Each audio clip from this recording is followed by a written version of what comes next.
Добрий день всім. Як там в Лондоні погода, пані Олено? Сонячно. Так, Сонячно. Дуже гарно. Так, в принципі, зараз я вже бачу, учасники вже приєдналися. Хто ще не встиг, я думаю, ще долучиться. Отже, розпочинаємо наш тренінг. Наш тренінг під назвою «Разом нам легше в Україні». Я нагадую, як завжди, що наш проект співфінансується Польсько-Американським Фондом Свободи в рамках програми RITA «Зміни в регіоні», яку реалізує Фонд Освіти для Демократії. Сьогодні я передаю слово нашому викладачу Марії Андріївні Дегтяренко. Hello to everyone. Nice to meet you all. Elena, especially you. Today we will have some grammar, the topic on tax question, and we will discuss ethical norm and standards. And we will talk a little bit about UK, because today we have a guest from UK. She's Ukrainian, but nowadays she lives in London. So nice to meet you, Elena. And traditionally, I want to start with a video. Tatiana, can I ask you to turn on the video? Thank you.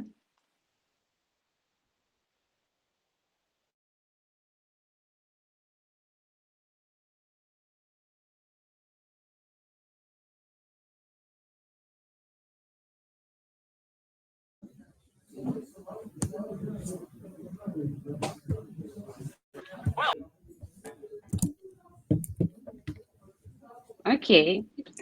How do you like traditional humor? This is a good example of traditional English humor. Dmitro, do you like it or not so much? It's a little bit strange. I remember that I used to watch Monty Python's show. It's more funny for me. Mm-hmm. Okay. Monty Python, especially this movie about Monty Python and Holy Grail. Yes, I know this one. Okay, how was your week? Are you tired today on the end of the week? Yeah, a little bit tired. I'll just returned from my service, so after night watch. So it's this week was a little bit hard for me. Mm-hmm. Okay, but tomorrow is Saturday, and that is good news for you, I believe. It's a free day for you. I don't know. Is it? I don't know. I must check what how service in our detachment must be planned. I could be tomorrow on my service, or I could will have a free day. I don't know yet. Okay. Victoria, how about you? It was a hard week for you? It was difficult? Are you tired today? Good morning. Good morning. Also nice to see you. My week was, as usual, a lot of boring papers, a lot of works, but I think I didn't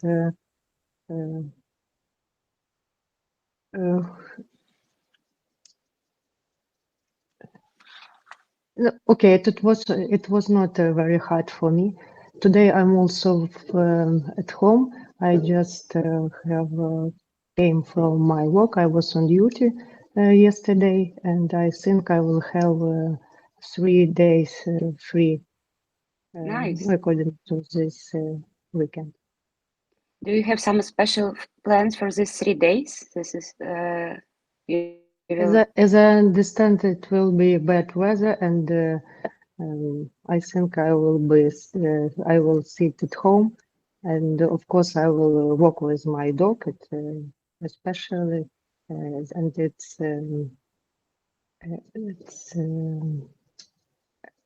mandatory, yeah, for me and for my dog. And yesterday I will have my birthday, and I think we will have a small party, and something like that. That's all. Happy birthday, Victoria. All best for you. Okay, And thank you. okay, Mariana, how about you? Are you tired today? Mariana? Mariana not with us still. Tatiana, how about you?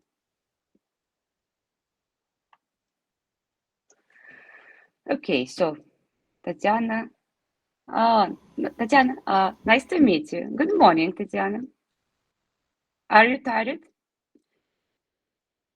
today? Did you drink your coffee already? Have you?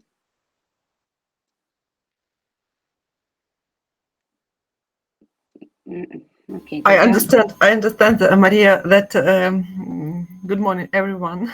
Just a few words. A very good practice about mental health. Just to ask about how is your mood? How is your week? Is a start for check yourself and how to start a new lesson today. Psychological mood, you know. How do you feel about this?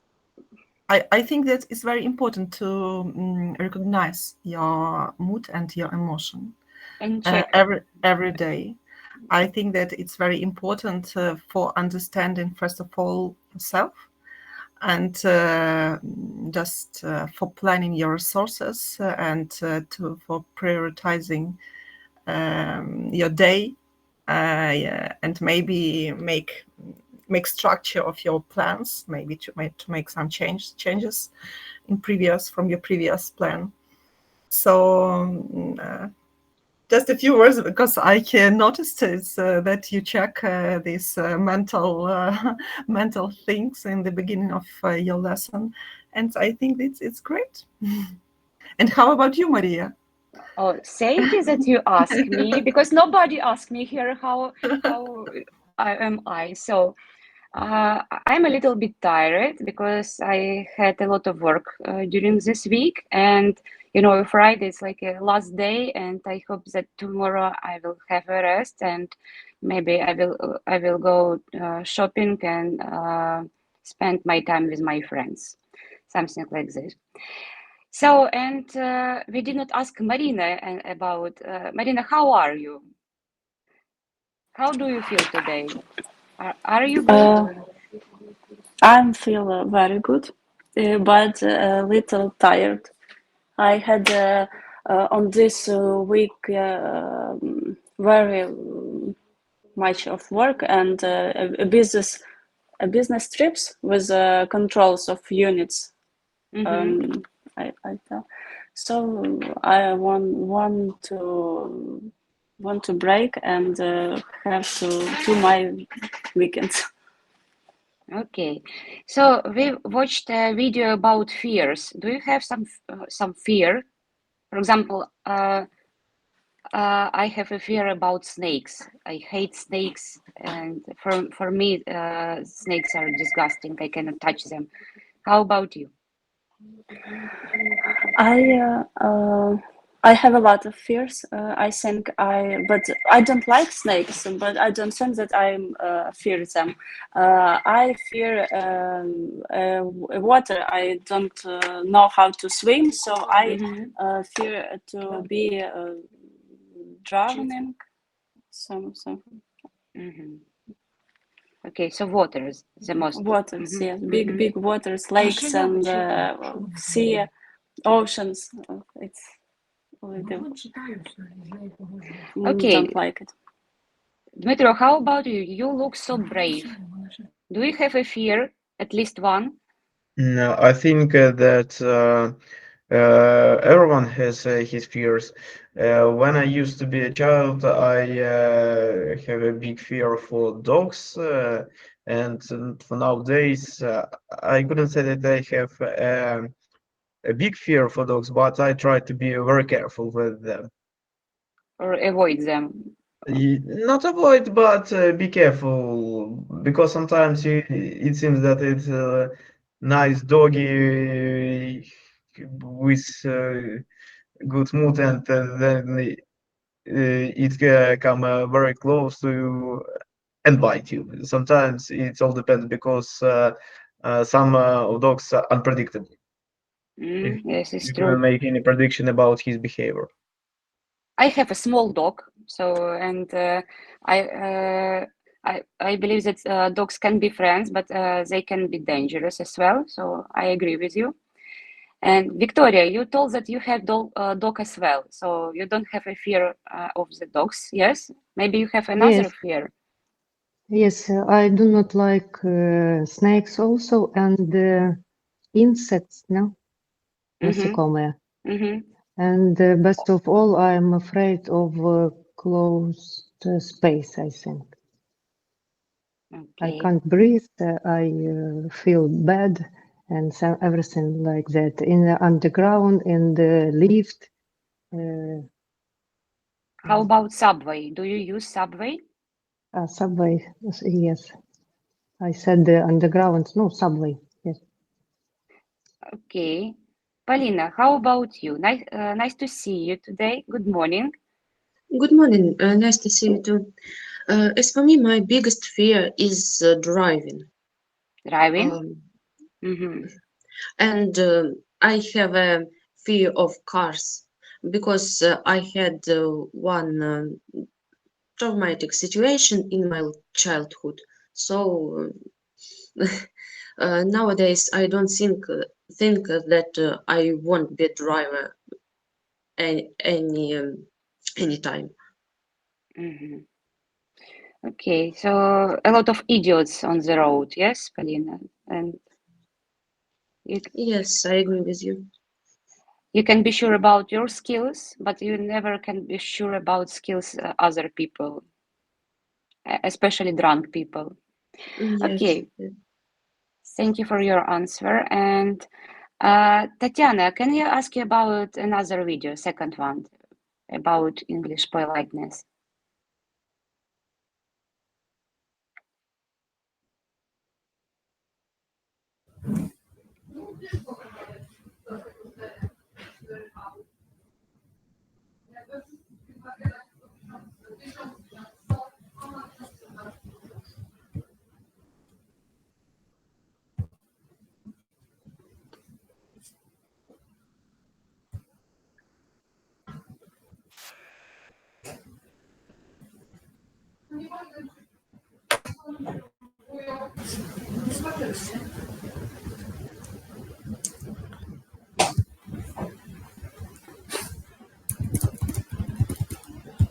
And welcome back to Buzz List.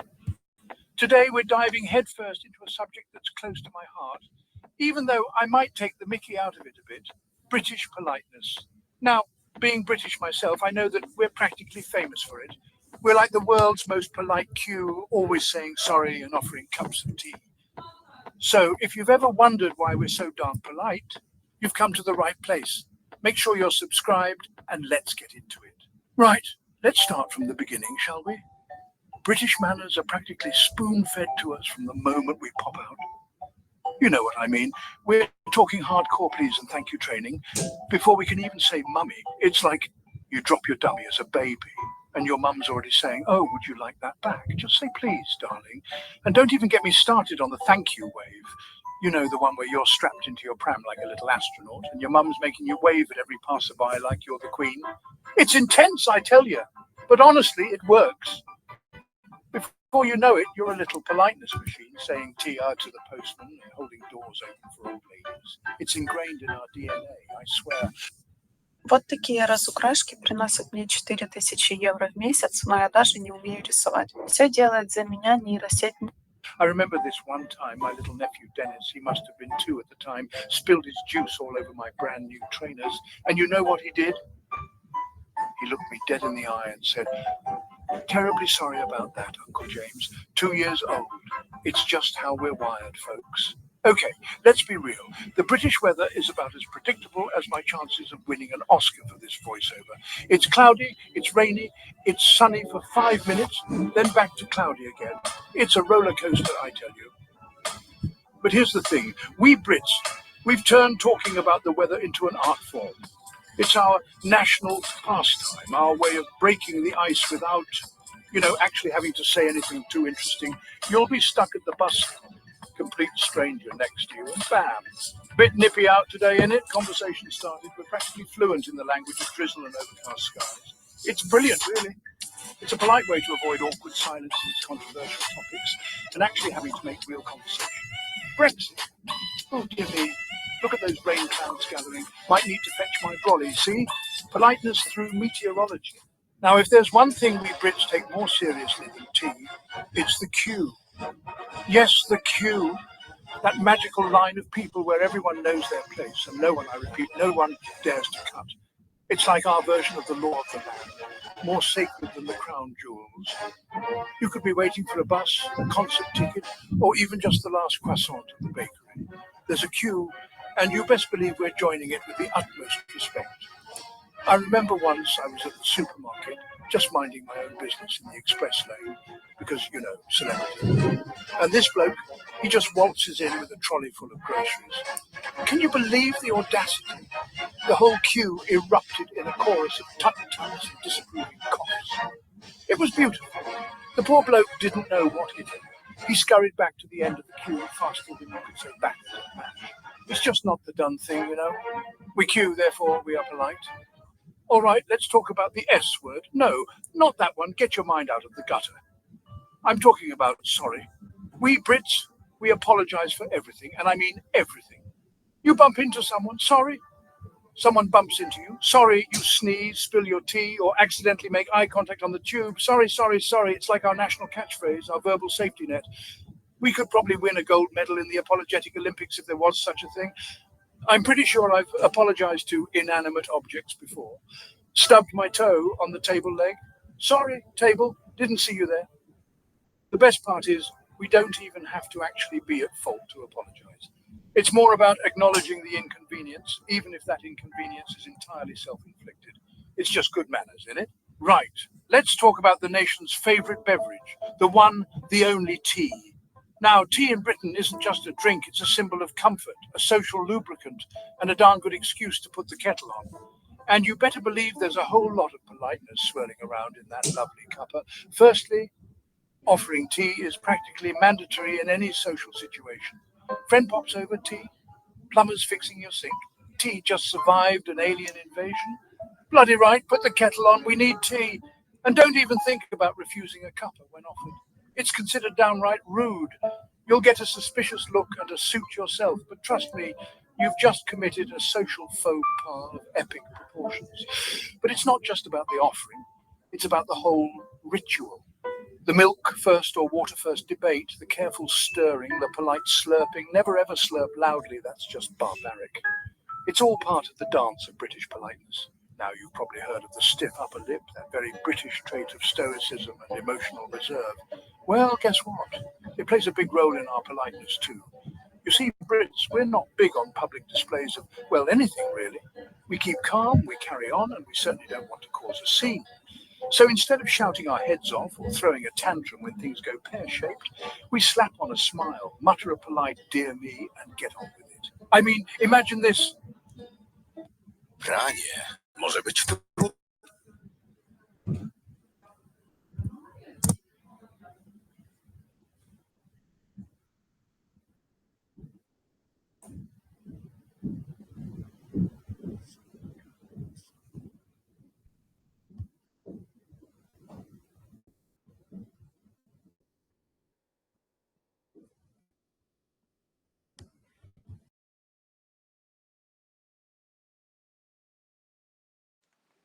Перепрошую за рекламу. Треба нам купити пакет без реклами, Тетяна. You scream, shout, and demand to speak to the manager. No, mate, you brush yourself off. Say, oh dear, no worries, these things happen. And then probably apologize to the waiter for getting in the way. That's the stiff upper lip in action. It might seem a bit bizarre to our more expressive friends around the world, but hey, it works for us. Keeps things civil, doesn't it? All right, let's address the elephant in the room, or should I say, the crumpet in the tea cozy. Because, yes, even when we're throwing shade, us Brits, we like to keep it polite. We're masters of the subtle dig, the backhanded compliment, the insult so well disguised as a pleasantry, you're not even sure if you should be offended or flattered. For example, imagine someone shows up to a party in a, shall we say, interesting outfit. A true Brit wouldn't say, oh my God, what are you wearing? No, that's fancy dress. Instead, we'd say something like, oh, that's a bold choice. You certainly don't shy away from making a statement, do you see? Insult delivered, but wrapped in a perfectly polite package. It's all about subtlety, innuendo, and a healthy dose of good humor. We might be ripping you to shreds with our words, but we'll do it with a smile and a bless your heart. It's just how we roll. Now, let's be honest, no one does politeness quite like the royals, do they? I mean, They've been setting the standard for regal decorum for centuries. They're like the ultimate etiquette role models, with their polite smiles, perfect posture, and ability to make small talk with ambassadors while simultaneously eating a tiny canapé without getting lipstick on the rim. It's a skill, I tell you, and you better believe their influence trickles down to us common folk. We might not have to curtsy to our breakfast cereal or anything, but there's a certain pressure to be on our best behaviour, even if it's just while sipping our tea and watching the Queen's or King's speech on Christmas Day. Plus, let's not forget the power of a good royal wave. You know, the one, the elegant hand wiggle that says, "Hello, I acknowledge your existence, but please don't get any closer." It's iconic. We try to emulate it, but let's be real, no one does it quite like them. All right, let's talk about our secret weapon, the thing that helps us navigate awkward situations, diffuse tension, and maintain a veneer of politeness, even when we're internally screaming, our sense of humour. Yes, us Brits, we love a good laugh, even if it's at our own expense. We use humour to bond, to break the ice, and to avoid saying what we really mean. It's like our national defence mechanism. Someone spills a drink on us, crack a joke about needing a change of clothes anyway. Weather's miserable. Time to make fun of the sunshine's inability to hold down a job. Stuck in a traffic jam. Well, that's just an excellent opportunity to practice our stand-up routine about the joys of motorway driving. It might seem self-deprecating, sarcastic, or even a bit dry at times, but trust me, it comes from a good place. It's our way of saying, hey, life's a bit mad, isn't it? Let's have a chuckle about it. All right, last but not least, let's take a trip down memory lane, shall we? Because, believe it or not, British politeness, it's got history. Centuries of it, in fact. Rights and chivalry to the Victorian era's obsession with etiquette. We've been schooled in the art of good manners for generations. It's all about respect, decorum, and not airing your dirty laundry in public. Of course, back in the day, things were a bit more, shall we say, formal. We're talking about bowing, curtsying, and never addressing someone by their first name, unless you were like best mates with their pet parrot. Thankfully, things have relaxed a bit since then. We've swapped our powdered wigs for baseball caps, and we're no longer expected to duel to the death over a spilled cup of tea. But the core values of politeness, they've stuck around. So, there you have it, my friends. A whirlwind tour of British politeness. From our love of cues to our mastery of the polite insult, we've covered it all. Don't forget to give this video a big thumbs up if you enjoyed it, and hit that subscribe button for more hilarious insights into this crazy thing we call life.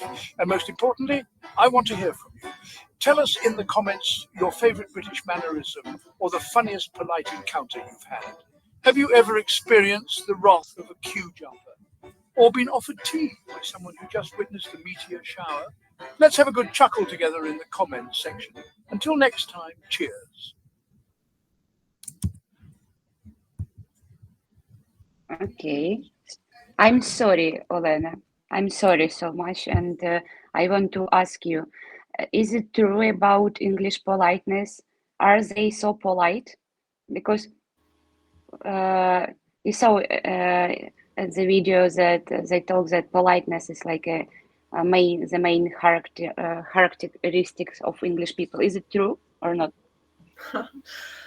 First of all, I'm not so long time, but I am several months here, so maybe some I have some experience in this one. I think that politeness is very similar in all nationalities, really, and in Ukrainian, in English.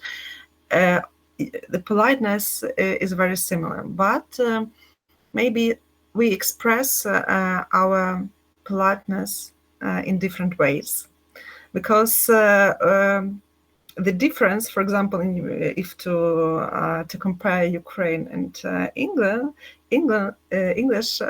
person, we are more we speak more directly. If what we think, as usually what we think, we talk about this, and we are more open, and we express more emotion, and we also more open for we don't understand other boundaries. But if to talk about English people, they respect so much boundaries of their self and boundaries of others people, and we can see it during of where you are waiting in the queue, for example, if you can saw this in this video, because the first time I was surprised that nobody hurry. Why there are no struggling? There are no high voices. Why I so slowly and so on? Just I think that because people understand that nothing will change if you will just waste your energy, and it's about saving your energy and optimizing your energy, how to communicate. That's why so a lot of different conversation, communication, these small talks during the queue or waiting for tube, by the way, not subway, but tube, as in the United Kingdom, for example. So yes, I can say that it's maybe expression which can be recognized as politeness, but it's not about the sense. Our style is just about style of communication. Yes, so I think that it's very important that in this country so long there are traditional of communication, and these traditions are common from during all centuries, and that's why there are so internationally country with the different nations and with different cultures, religions, and so on. And this respect to all, I can feel this respect to my point of opinion. It doesn't mean that this person is polite for me, but I never hear that that it is stupid or it's not right way, or you should do this way, or it's not right, or you are not right. I never heard this in different situations. So yes, I can say that British people are polite, but no more as Ukrainians, just in another way of expression, this politeness. By the way, I'm sorry, I didn't introduce you, Olena, so I should introduce you right now. So Olena Poznякova, she's my friend, and she's a professor. Olena, by the way, you're a professor of economy, yes? Yes, yeah, I can. Okay, so, and you're PhD in economy. And she's a lecturer in the Ukrainian university, but nowadays she lives in UK, and I invite her to join us to talk about English experience. And today's our subject about ethical norms and standards, and that is why I invite you, because everybody tells that in England ethical standards and politeness in the high level. So that is why you should be there here with us. And I was in UK 3 times, and I was surprised when I come in UK my first time, and the border guards were so polite with me. They asked how was my flight, how am I, how I feel, do I want to see something special in UK?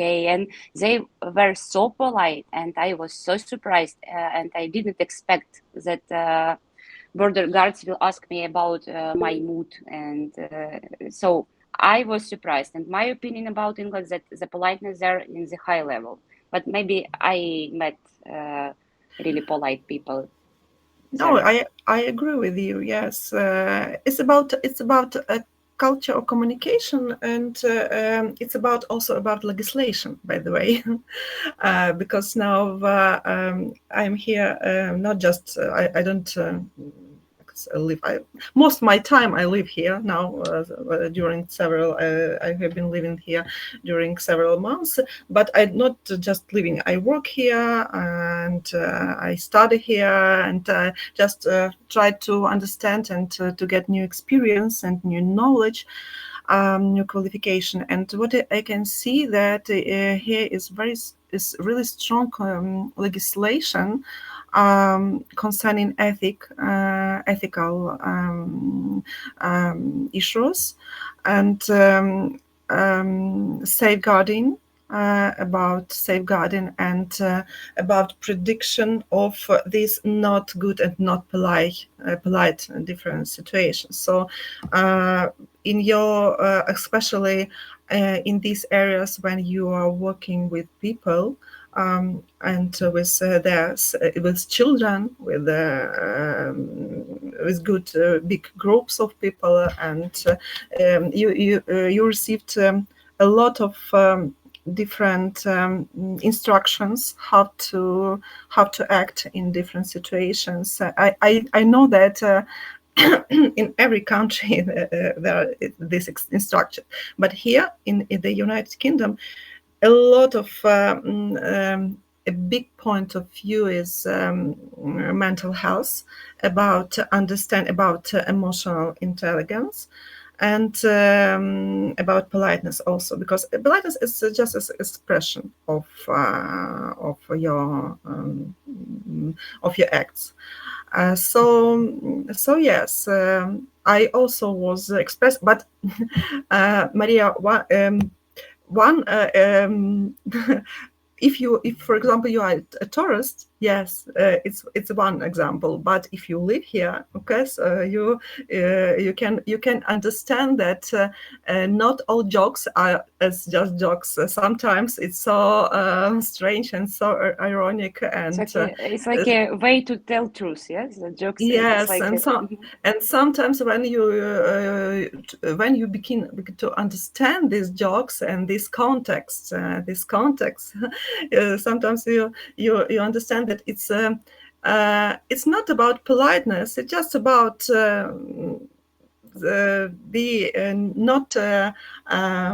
not cross your borders, but and their borders, but does express your opinion, but maybe more intelligent, more in this way that I wasn't rude. Yes, I wasn't rude, but I said my opinion about you. So I think that it's very good for us to just respect first of all ourselves and save our energy about any actions, not waste it for struggling, for aggression, and so on. But it's difficult, of course, because it's absolutely different conditions. By the way, another thing that surprised me in London, that a lot of foxes on the street and a lot of parrots lives in park. So, do you know why so many foxes on the street of the London?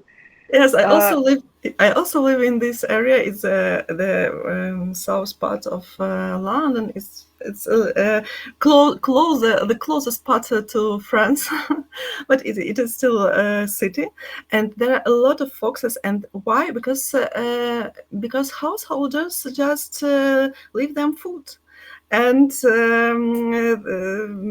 a good food really after every dinner. So every fox has own house. Whole area is divided by foxes, and there are local foxes and parrots. Yes, it's true. I hear a lot of parrots. I don't know because how. you know that it's not Asia, so I was surprised about this because it's not Asia. Why parrots? And I have explanation about fox. This is my explanation. Maybe it's not true, but still, because you know that half of the London half of the London is parks and forests. So maybe that is why Fox is so close to people. But about birds, I was surprised. I think it's very. It was initiated by local governments, as council of the city. Because London also is divided like any city, divided by areas, and every area has its own council, and. Here is very strong legislation about saving nature, animals, and even, for example, some berries. If you can find some wild berries just on the street, and here a lot of berries.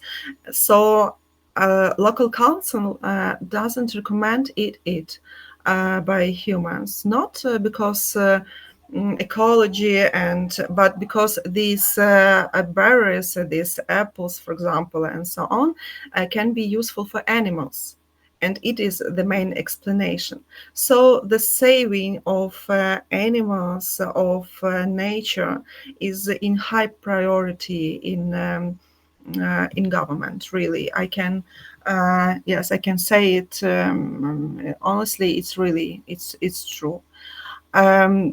A lot of different gardens which are supported by just citizens, because for example, in Ukraine, my parents they have their own garden because they want to grow something and to eat it, because it's important for them, and they like it, and they have this garden.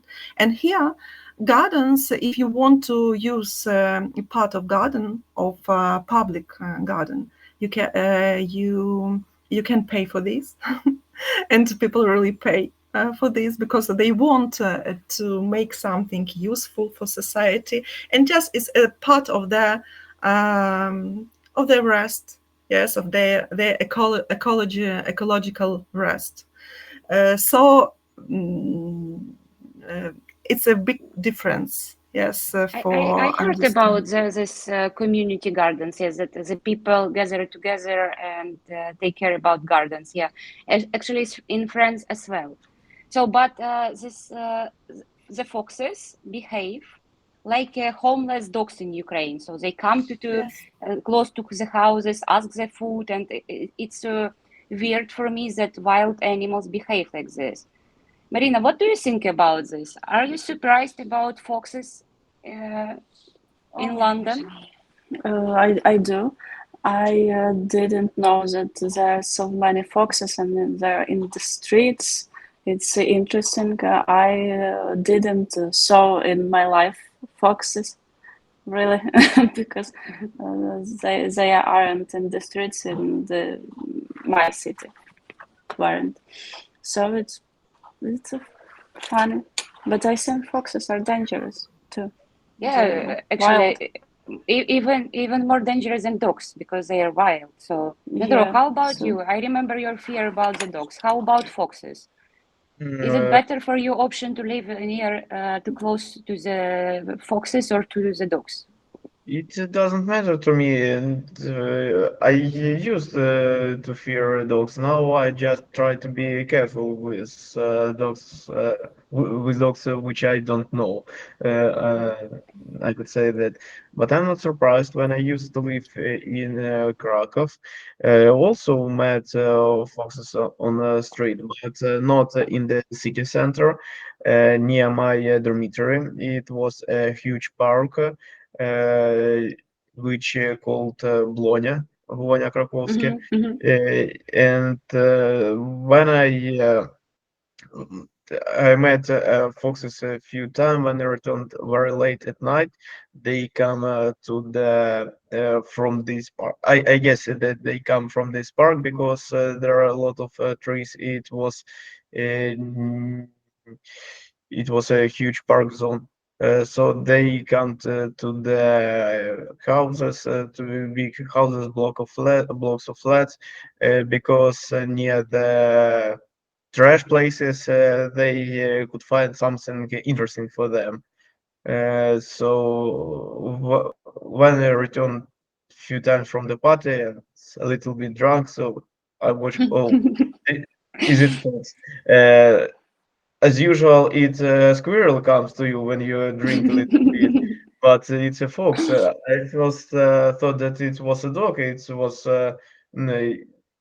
surprising for me because I had never seen in Krakow homeless dogs or other pets. And then I began watch more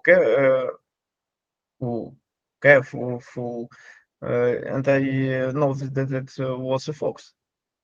Okay. So, by the way, Dmitro, do you know that Elena lecturer in the Krakow University as well? So she used to In live which in Krakow. university? You can ask. Yes, I used to be lecturer of Jagiellonia? Krakow Economic University. And, yes, but the Department of Finance, Economic and Finance. Work, it's not interesting for me. I am a huge fan of Jagiellonian University. Yes. Yes, and I agree about Poland. There are so much this science about wild animals, and it's really, if you are a driver, you can see different animals and different part of time, especially at night, especially. But I had never seen parrots in Krakow. Just Parrots, cages. actually, yes. Actually, yes. About parrots, was you surprised about parrots? Because Yeah, it's about not parrots, I Asian. was surprised very much. As I understood it, it's not a local place for parrots. It was just. I thought about explanation that just a family of parrots became homeless, and they started to live on the became street, community. and people started to feed them, and then this family of parrots grew up, and so on and so on, and now it's like a big population of parrots in London. I heard this story as well, but I cannot imagine that two parrots started to live in Kiev, for example, and in few years you have a big family of parrots everywhere in Kiev. So, because the weather in Kiev not so good for parrots. But in London also, this, for example, especially in January, there's a lot of storm. It's very strong and not comfortable weather in the islands, on the islands. That's why I am also surprised where are they hiring about and where are they looking for their surf. I was surprised in other things that the stereotypes that the raining is all the time in London. But when I come in London first time, it was sunny, and my first time in London I was in winter and it was sunny, and I wear t-shirt and I feel warm. So, but I understood that the weather in London change every single hour. So you can go first with a t-shirt, but you should have a raincoat with you and a coat with you and and sweater with you, because the weather change every single hour. So you can predict what type of weather will be. Do you have the same experience, Elena? It's true. Yes, I absolutely agree with you. And sorry, and the weather is very similar in autumn and winter, and maybe in winter is more colder, but very similar in winter and spring and in autumn, and sometimes in summer also. Just you always should have some extra clothes with yourself. And it's also a part of culture. Talk about the weather, because not it's not because there are no any issues or topics what we can talk about, but it's really depends what is weather is today. Also, because transport, because public transport, especially if in London, it's absolutely terrible history. because it depends on the weather. And if there are any changes, unexpected changes in the weather, or something like light snow, I never seen snow here really, but it can be the reason why here the public transport can stop, and it means that everything is just blocked, and everyone is they're a total house, and no one can get to the meeting or to work at time, and it's really big problem, and the weather is a huge influence for this way, really. That's why I saw a lot talking about the weather, because it's about plans. It's about planning your day, about planning your next day, your weekends, and so on.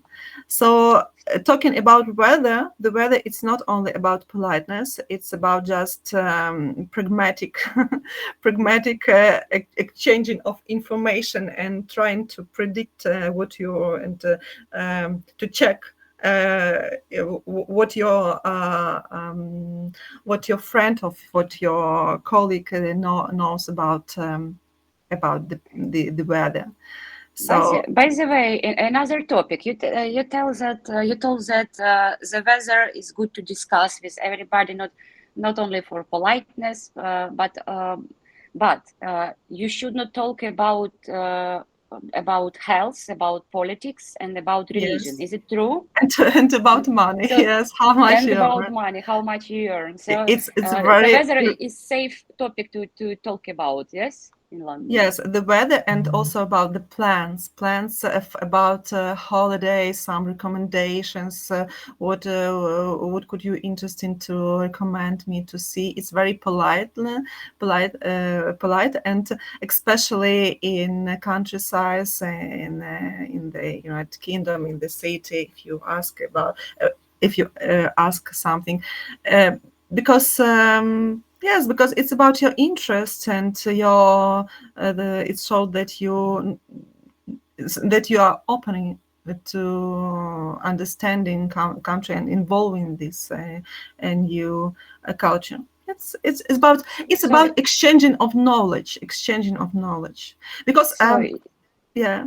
Yeah, so your advice, if we someday would come to London, we should talk about our plans and about the weather. So only two safe topics, or maybe third What one. is better? What is better to talk about the weather and about you can combine it. Why not? Just start from the weather and then And finish with the plans.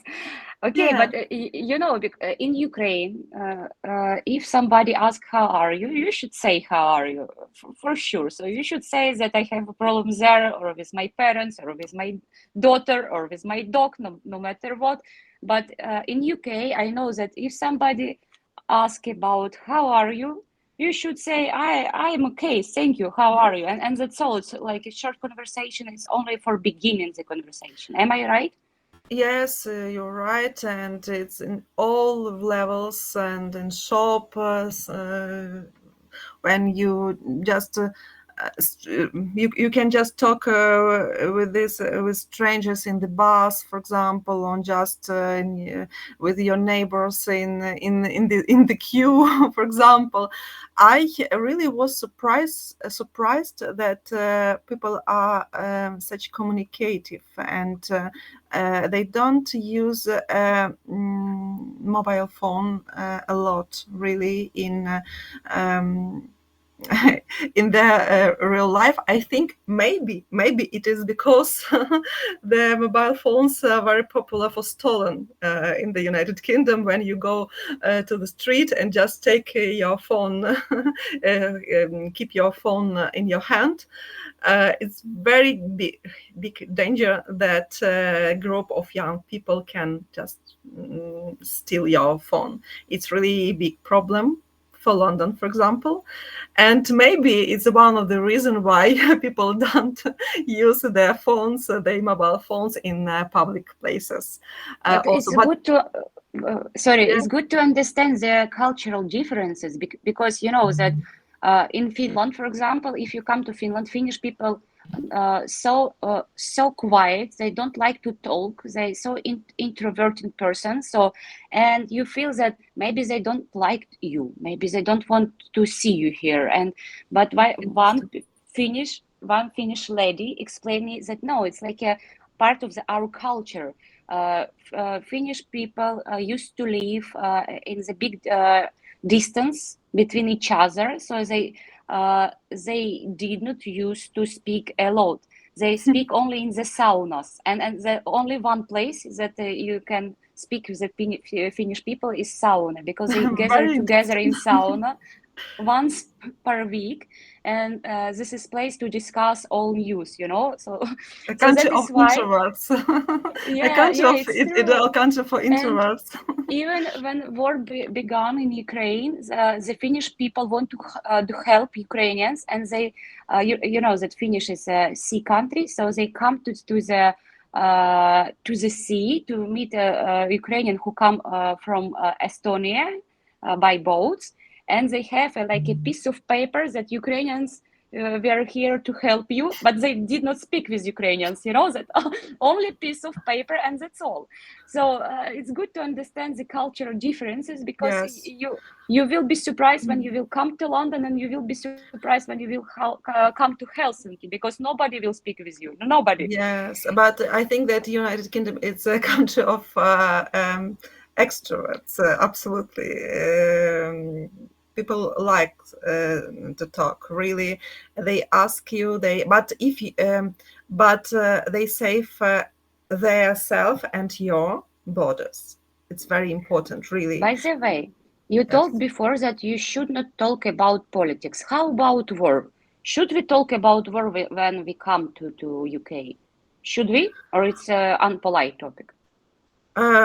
Because as for me, I try to talk about war everywhere, to remind European people about the war still exist, and a lot of our problems. We should talk about this, because you know that sometimes the opposite information in the news, that not so. And that is why I believe that it's good for us to remind Europeans and English people about the war. I agree with you, but here, honestly, I can hear a lot of information about the war in Ukraine, and I think in official channels such as CNN or another very famous channels, or in newspapers and so on. I think that there are not a lot of fakes, and every day I can hear the information about Ukraine and about the war, and the context is of supporting of Ukraine. But sometimes we can also talk about Ukraine in informal discussions and collaborations with my friends or with my colleagues. But first of all, this country reminds about their interest, the local interest, and of course that priority of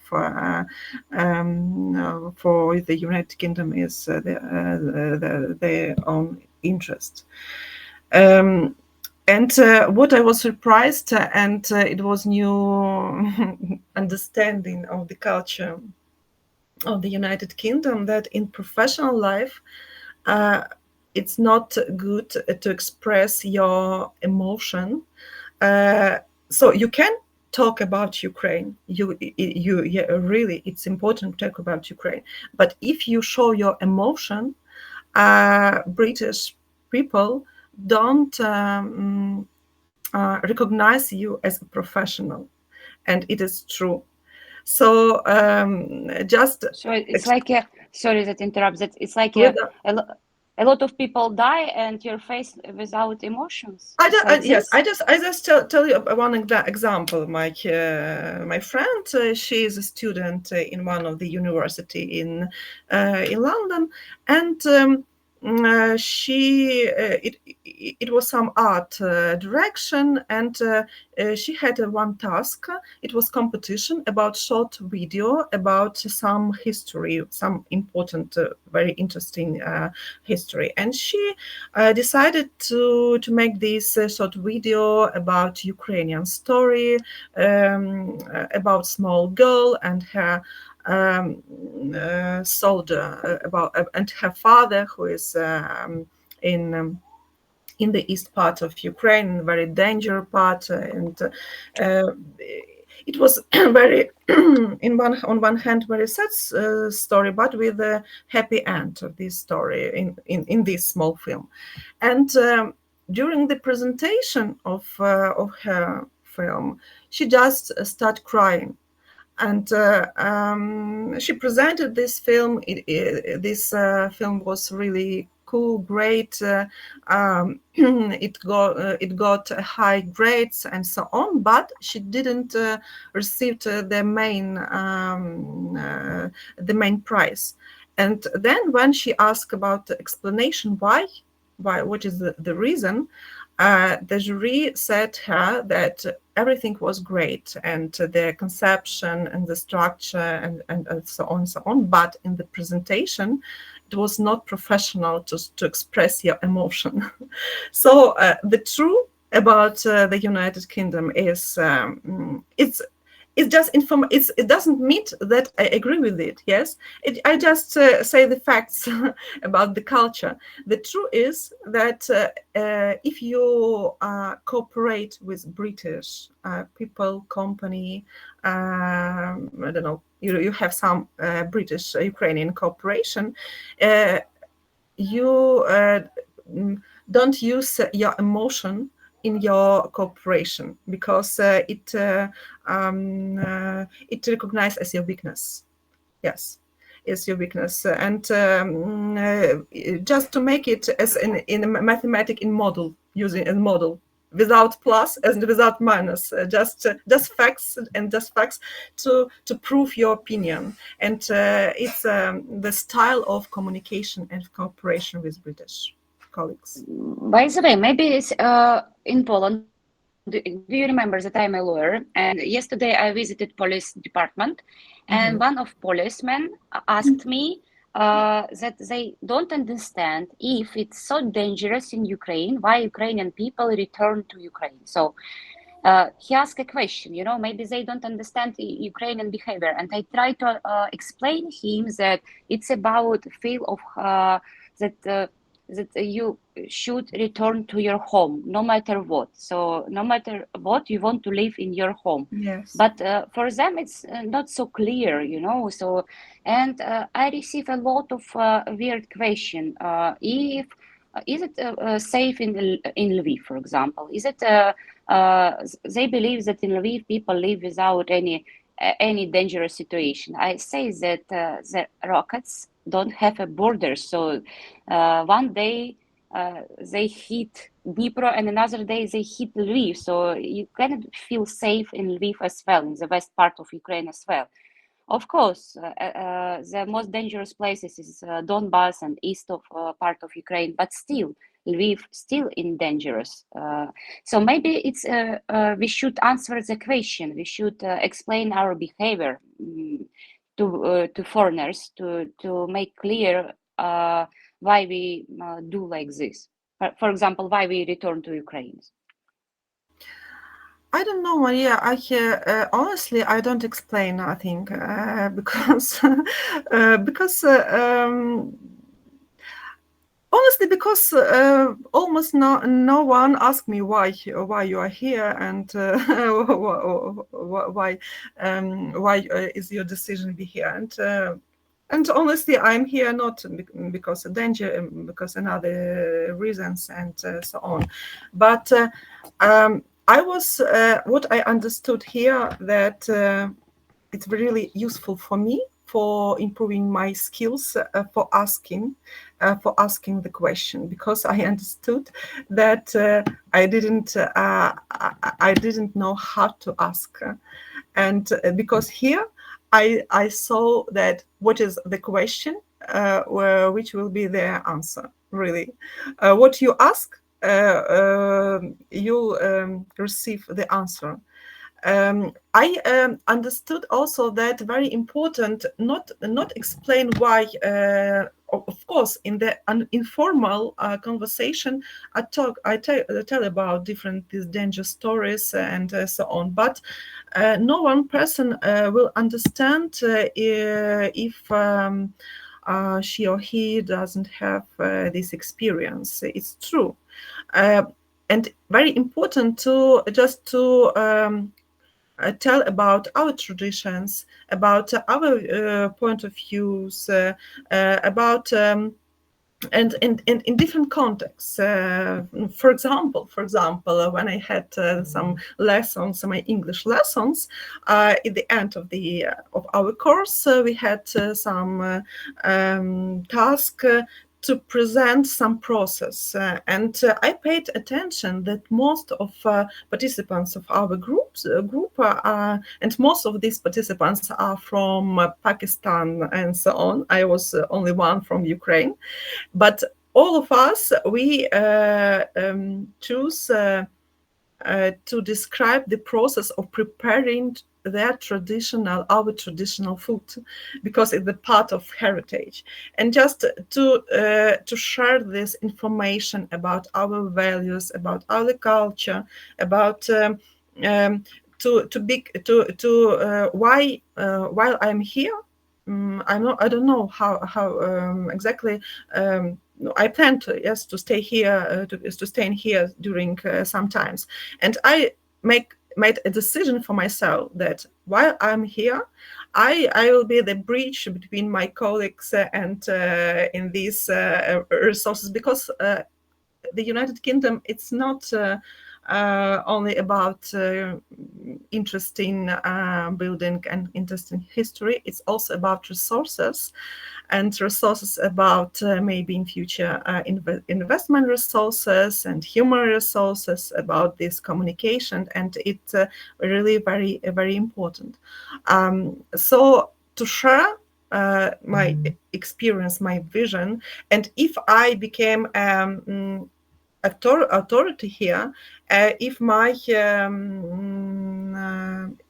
experience and my activity became important here, so they ask my opinion also about Ukraine, and I paid attention, for example, that my lecturers or my colleagues, they began ask me, and what about Ukraine, and what are in your region, and what about East region, and so on. And they ask me directly because they want to combine this information, and what they can hear from the social media and from the TV and so on. By the way, I was in the BBC program Question Time. I was live program. I had this opportunity because it was invitation. It was open. It was just invitation from BBC. Public in social media, invitation for Ukrainians to register and to take part in this live program. And just I upload the form, and I was surprised that next day someone called me and asked me that I can come, and I received the share code and some information about and this program it was about Ukraine. Yeah, that's why the Ukrainians were invited to. So it was really good. You should send me a video. I want to watch it. Okay. So okay. Yeah. Let's ask our participants. Marina, what do you think? Is it normal in Ukraine to ask about health, about politics, and about religion? Or it's not polite, unpolite in Ukraine? I don't think that it's not polite because we are talking all the time about politics. For now, I think it's if we are talking about politics with the strangers or with in the meetings everywhere, and so it's a normal because for these days the politic is everything Part of here. it's part Yes, it's of a part our of life. life. So it's interesting about health. Maybe, but if it's with the friends, so I can speak. I Okay, think with the it's close normal. people, yeah. Yes. But by the way, do you think that foreigners could not understand us because to understand us that they should wear our shoes? So because if you did not explore how to live in the war times, you cannot understand how feel Ukrainians nowadays. Are you agree? So you should wear someone's shoes to understand. You ask me, Maria? No, Oh, I no, asked Marina. It's interesting. In my opinion, maybe it's not always like that because it's many other people and many foreigners. They are. I understand that war is bad, and that it's that you don't need to be in the shoes for understand that terrorism or the killing people, that it's bad things, that it's a normal, it's not a normal. So and when I had business trip in 2013 to 2014 in Turkey. So for a few years, my friends from Africa, from China, they telephoned me and asked that it's how are you, and it's okay, we are so sorry, and how we can help you, what we can do with it. So maybe, and they understand that war it's bad, and that you don't need to be here to understand it. And many are Ukrainians are in the Europe or America. They go for the meetings. They speak about it, and I don't think that they don't understand what is the bad things happens.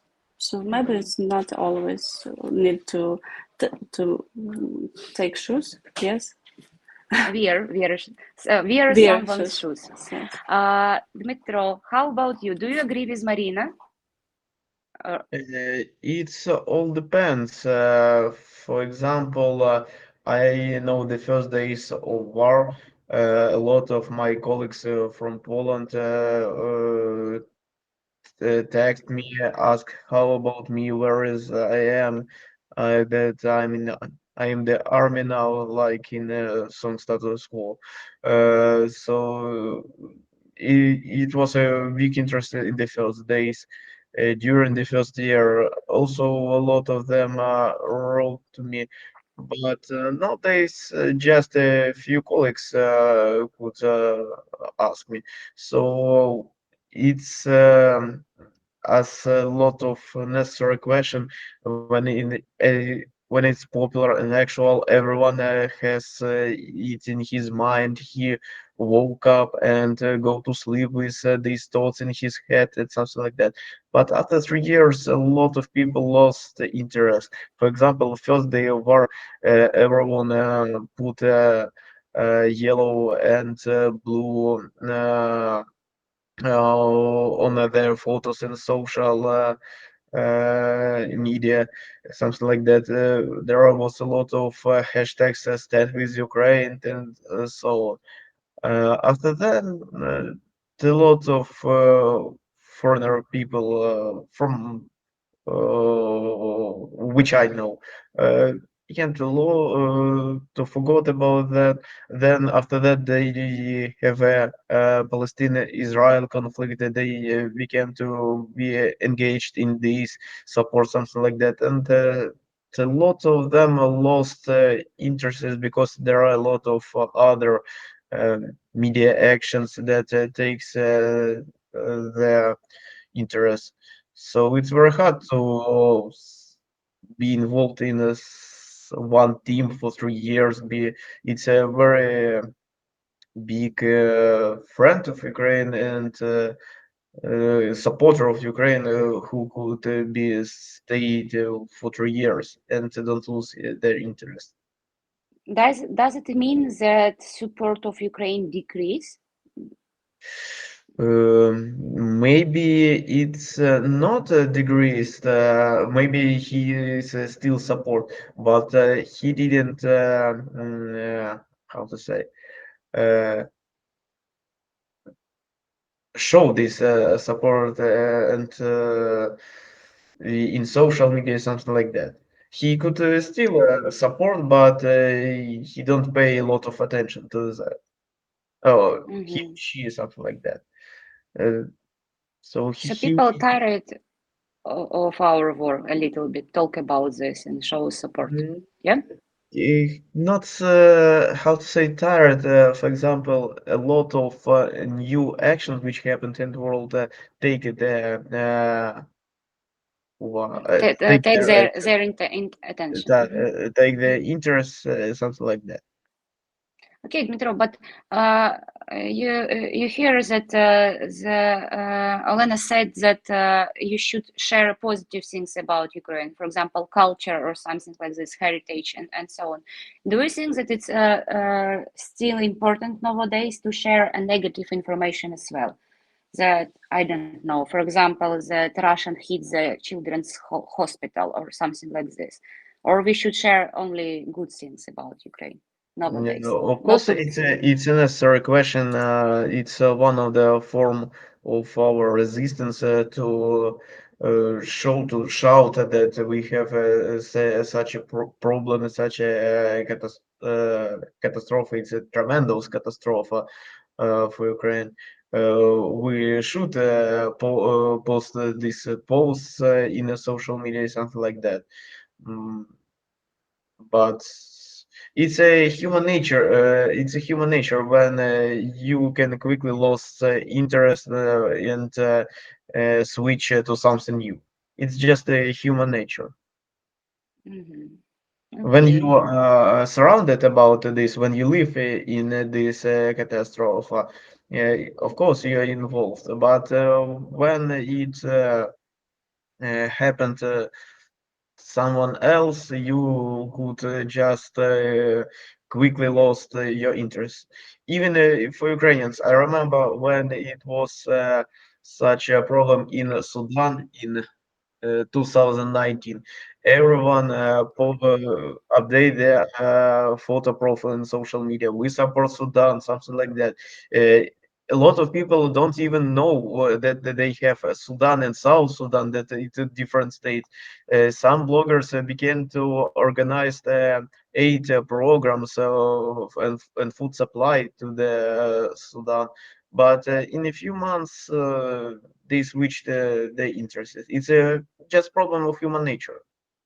Actually, you are right, because you know that I travel a lot. I have visited more than 60 countries, and even 10 years ago, when you go somewhere and somebody asks, where are you from? You say that you're from Ukraine, and a lot of people don't know did not know what is Ukraine. Somebody hear about Klitschko, somebody hear about Shevchenko. It's not about our writer, it's about our football player. And some of them told me that, okay, you're part of Russia. And it was offensive for me. So I should explain that Ukraine has their own history, that the Kiev much older than Moscow, that everything is start with the Kiev. And maybe, Dmitro, you have seen the last video with the Russian soldier that the interviewers asked him about what is the Kiev, and he could not answer what is the Kiev, but they come to Ukraine, but they don't know even the capital of Ukraine, if we talk about Russians' education. And if we talk about even Polish people, they don't know where is the Dnipro. They don't know. They know a little bit about west part of Ukraine because it's close to them, but they don't know a lot about east part of Ukraine, of course. But yes, it's still we don't know about Poland as well. Ask someone here in our group where is the Poznań or something like that, or Świnoujście, I don't know. So we don't know a lot of Poland as well. So it's normal. Yes, do you agree with me? Yes, I agree. I could say I remember when it was a massacre in Charlie Hebdo in 2015. A lot of people just with Charlie and so on posted this post. But we didn't even mention how the much bigger terroristic acts happened on the Middle East. Why? Because France is closer to our culture, to me. Some of my friends live in France, something like that. So you are worried about France a little bit more than about, I don't know, children massacre in the Middle East, which committed Israel state, Daesh, which committed by Daesh. So it's a problem of human nature. I remember when in 2018, a lot of it was a huge hype in the social media about Rohingya massacre in the South East Asia. A lot of tabloids had written about that. But have you ever mentioned about this problem for last few years? It's just a big problem of human nature, because we quickly switched to another action, and if you're not related with this problem, you would quickly forget about it. So Ukrainian, it's a big mission to stay actual for the rest of the world. So do you believe that it's like an informational bubble, you know, that you receive only some information that okay, you will forget about Palestine or about Israel or about Iraq because it's far away from you. So you will receive some part of information, but not for a long time, and you will support for a few days, and then it's like it disappear from your social medias in one day, and you will forget about that because it's not. You will be worried about what happened in your life more than happened in life some strangers in Palestine, for example.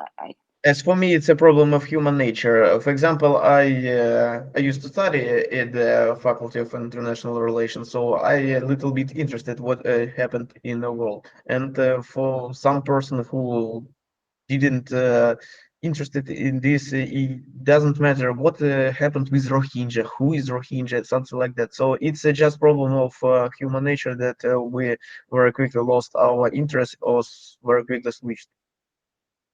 It's just my private opinion. It's my humble opinion. Okay, can I add?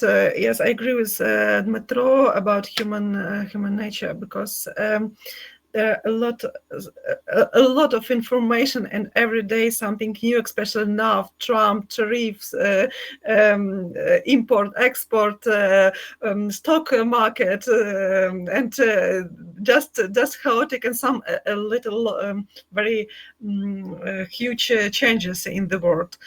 So I think that it's very important to combine this information to make in good sense propaganda, Ukrainian propaganda, but in good sense, with the real information about terrible action Russia in Ukraine, and also about very important to share information about history, about our context, because a lot of countries don't know that they really thought that we are just a part of Russia, or we are not so independent, so that we are so similar everything. And to make this explanation is very important now, because it's about context, that about our identity, and about that we are really good player in this new world market, and we really can be a good as a partner for communication and for cooperation for next communication. And now we can see this agreement about future cooperation between, for example, the United Kingdom and Ukraine for the next 100 years. I don't know how it will be realized, but it's a good step, good next step for new programs, for new grants, for explanation, and maybe for solving some post-war problem, or maybe during post-war program, because we can see what was the huge place of USAID, for example, in United States. Non-government organization in the Ukraine, and so many different programs, important programs, were realized thankful this organization. So new explanation and combine of all in good propaganda is very important. And also there are so many Ukrainians in different parts of the world, in different countries, and if everyone should a small piece of this good propaganda, it would be a good investment in the next cooperation, in this involving of Ukraine in this world society. I think it's very, very important to use this communication, this foreign communication. By the way, I heard that in Canada there are 1 million Ukrainian refugees. How about UK? Do you know some statistics? How many Ukrainians are there? I don't know really this statistic. I think it's not hard to check. I know that London is. I will check. The leader of the refugee, because it's not easy country for long stay really, because very expensive. Yes, but if children temporary go to school, it's a reason why to stay for some time. But it's I can say that in the United Kingdom is very good developed Ukrainian society, and this society was founded in the beginning of 20th century, and even there is the center, Ukrainian Center in Holland Park. It's a very famous region of London, with Volodymyr Veliki as King of Ukraine, with statue of Volodymyr Veliki, and there is a Ukrainian cafe with Ukrainian dishes and other cuisines. So a lot of different initiatives also are there, but from my experience, yes, if I organize something for military, for example, for my husband or his friends, so I think that you agree, Maria, just directly you organize something to what you know, and not as for me, I don't take part in all these events because I have other priorities. I have already checked how many Ukrainians in UK, and 200,000, not a million still, but a lot, I believe. So you say that there are Ukrainian shops and restaurants in London, so you can buy a kefir for easy there, or not? Mostly Polish shops, Ukrainian. Unfortunately, there are not a lot of Ukrainian. Maybe in the future they will be, but a lot.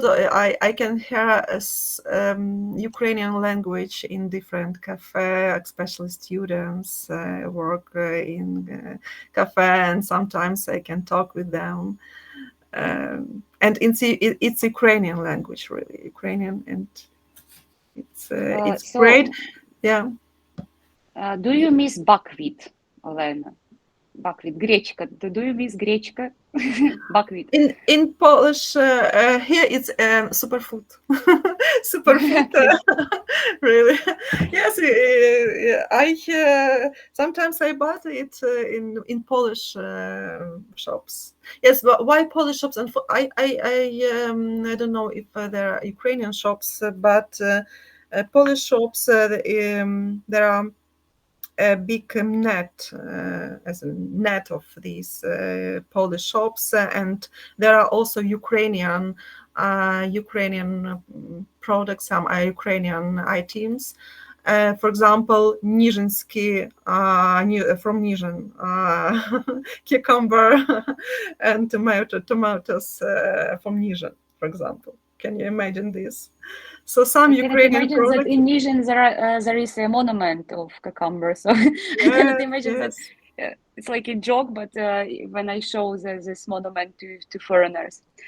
Okay, so thank you a lot. We will have a break. Тетяна, скільки у нас перерви сьогодні?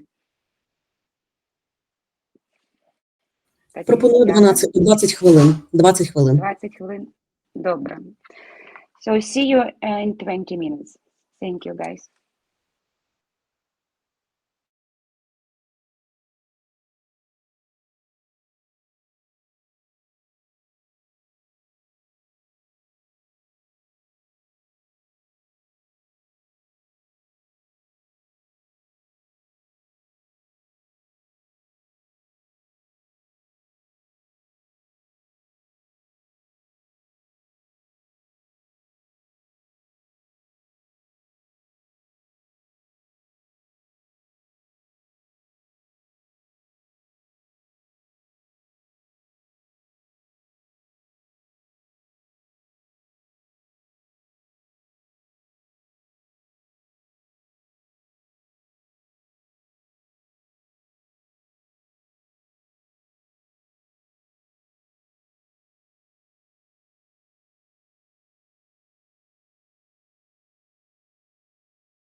Okay, here's our presentation. Yes, thank you, Tatiana.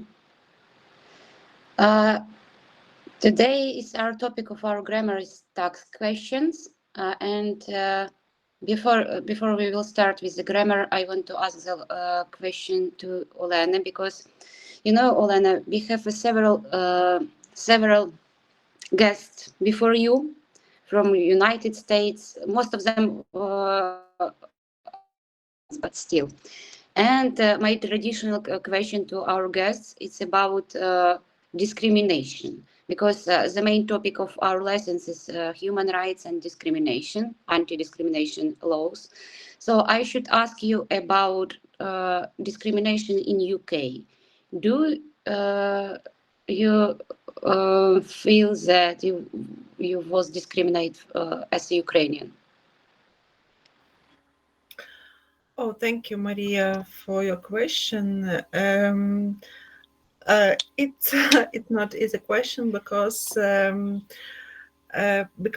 the UK is it's absolutely another experience for me as, for example, in Europe, because I worked in Europe also. And I can say about discrimination, no, the UK is a country with supporting of equality. Equality on all levels, absolutely all, and in all courses, in all offers of work offers, and so on. In every trainings, there are absolutely in all of them topics, and huge part of attention is about equality, about avoiding of discrimination, and so on. And I can say you that even I was surprised when I try upload for different positions in the United Kingdom to get the job. It very often it very what practice here is to use blind CV. When you don't use your photo, don't use any information about your age, who are you, women or men, and from which country are you? Which country are you from? Even in some cases, what is the name of your educational institutions and country of educational institutions? Only just talk about your experience, for your success, and so on. And it's very wild practice here, this blind blind application. So it's against the idea is to prevent this discrimination of against aging, against your nationality, but especially your age, what is really great. It's any question how it will be in the next step. Yes, during the interview, but in the first step, the chance to get some professional position is for everyone, and I think it's really a good example of prevention the discrimination in different on different levels, but on the other hand, in for example, in schools there are very often you can hear about bullying for children, and not only for Ukrainians, for all of children, especially teenagers. Maybe you heard about this very famous movie about in Naughty Five, about young persons, short movie. Юнацтво. Sorry for Ukrainian language, but maybe you can recognize. And it's really about British teenagers and about these discriminations. And This is Ukrainian? This is no, Ukrainian? no, it's British. English It's British one. Very discussed movie now. It is in Netflix. So I recommend you to pay attention, especially who have children and teenagers. Can you send it to us? I want to show our group this video next time. Can you send it? Oh, okay, but maybe yes. Next time. After you in a few minutes, yes. So the bullying and this aggression about nationalities, about aging, about some social action and social status are very. We can find it the problem of society. We can recognize in teenagers. Yes. So this problem is here. I know that the problem of teenagers is all over the world, and Ukraine also, because I am a mother of teenagers also, and I understand this. But I think that this discrimination, the teenagers just show what they feel and what feel their parents also. Do you mean that the situation with the teenagers shows that adults people only pretend that discrimination does not exist Adult nowadays? people are polite. They make small talks. They talk about the weather and so on. But teenagers just talk what they really think and what they really care in their families. So here I can say that it's not only about discrimination, but the society is very divided into different level of income, and it's very difficult to change your degree, to change and to get to another level. It's really hard. So have access to education, to higher education, to expressing your mind, and so on. Ukrainians have really this opportunity because the education, higher education, is really cheaper in Ukraine. So how much costs the education in UK? I know that you know for sure. How much it costs? The education it depends, but for if British people have, if it's about citizenship, yes, about citizens, they have a good offers from government. So any university cost is 9,200 pounds, as I remember. It means that even if you study in Oxford or Cambridge or another universities, the payment is the same, but and you can get the loan, the government loan for study. Someone can use this loan, someone no, but this loan is not for parents, but only for students. So if you have 18, you became an independent person, and you just can upload for some special different applications, and you can ask about this loan for study, for education to get this education in the university, and also even for some accommodation. It's another kind of loan. But if you talk about international students, it's absolutely another price. It's 18,000 pounds per year, and so on and so on, and 25,000-30,000 pounds per year. So it's very expensive education, higher education, yes, but state schools are free. So it's not about so everyone really has opportunity to get higher education if you are the citizen. Olena, I asked about that because we talk a lot about human rights, and one of the human rights is right to education. It's like a social right. So, but if you are the citizen of the United Kingdom, you have this right. You have free state to school as a primary school and secondary school. Most of them are free. Of course, there are a lot of private schools, but they have some payments. There are not any loans for these private schools.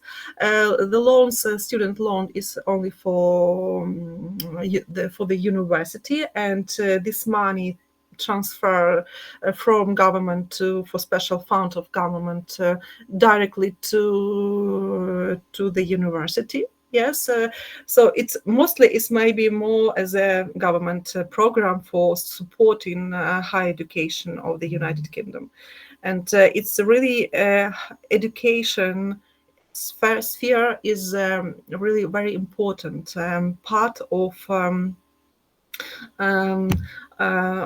of services of United Kingdom services, because there are a lot of international students who pay full price for higher education from East countries, especially from India, and the parents of these students, they are really ready to pay for this education. How much the £1 cost to the hryvnia nowadays? How much cost £1 to hryvnia? It's about 54 hryvnias. £1 is about 54 hryvnia.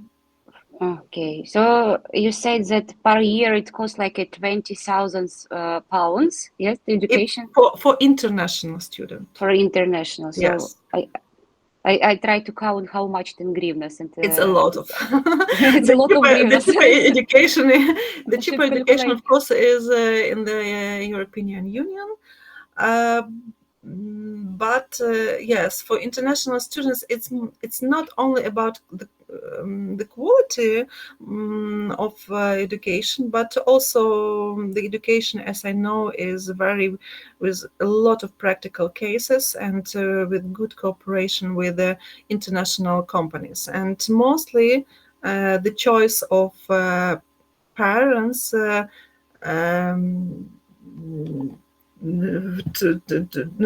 to propose to their children in a higher education in the United Kingdom it's about communication, it's about networking, because here's a financial center of the world, a lot of different international companies, and maybe for future businesses, future cooperation, and so on, but not about comfortable development. Yes, I was surprised when I first time visited Erasmus educational club.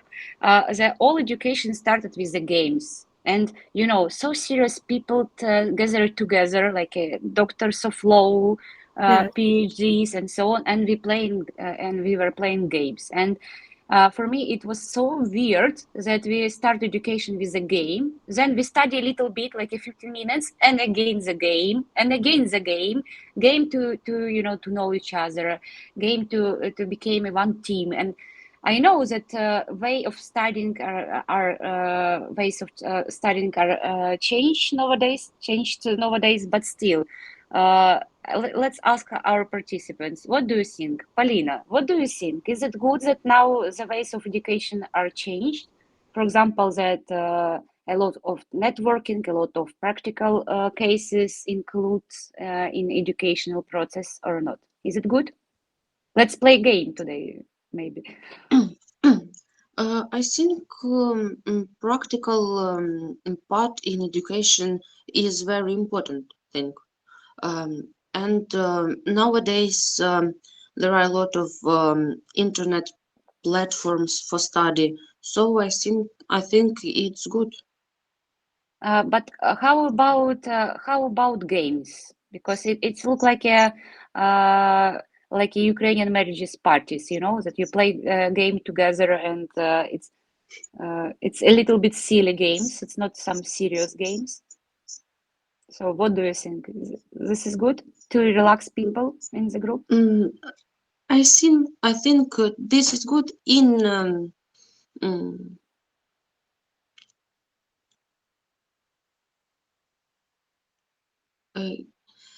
I think it's good if it is not take a very big part of study. Maybe for a few minutes, but not all the process of study. Because theory practice is important as a practice. So games we can use if we want to relax and study together, but not for a long time. I agree with you, because I told you about my Erasmus experience. I was in Strasbourg 14 days, and the topic was urban farming, and we started to talk about urban farming on the 4th days, you know. So 3 days before we play games and a lot of reflection group, you know, that you should discuss how do you like the education and so on. But I want to scream, what education? I didn't even know what is a farming, urban farming still. So it was funny. And yes, I agree with you for 100%. So Marina, I want to ask you another question. Olena mentioned that in CV nowadays it's like a blind CV, and you should not put information about your age. Do you think that it's good that nobody will know about your age when you apply for some job? I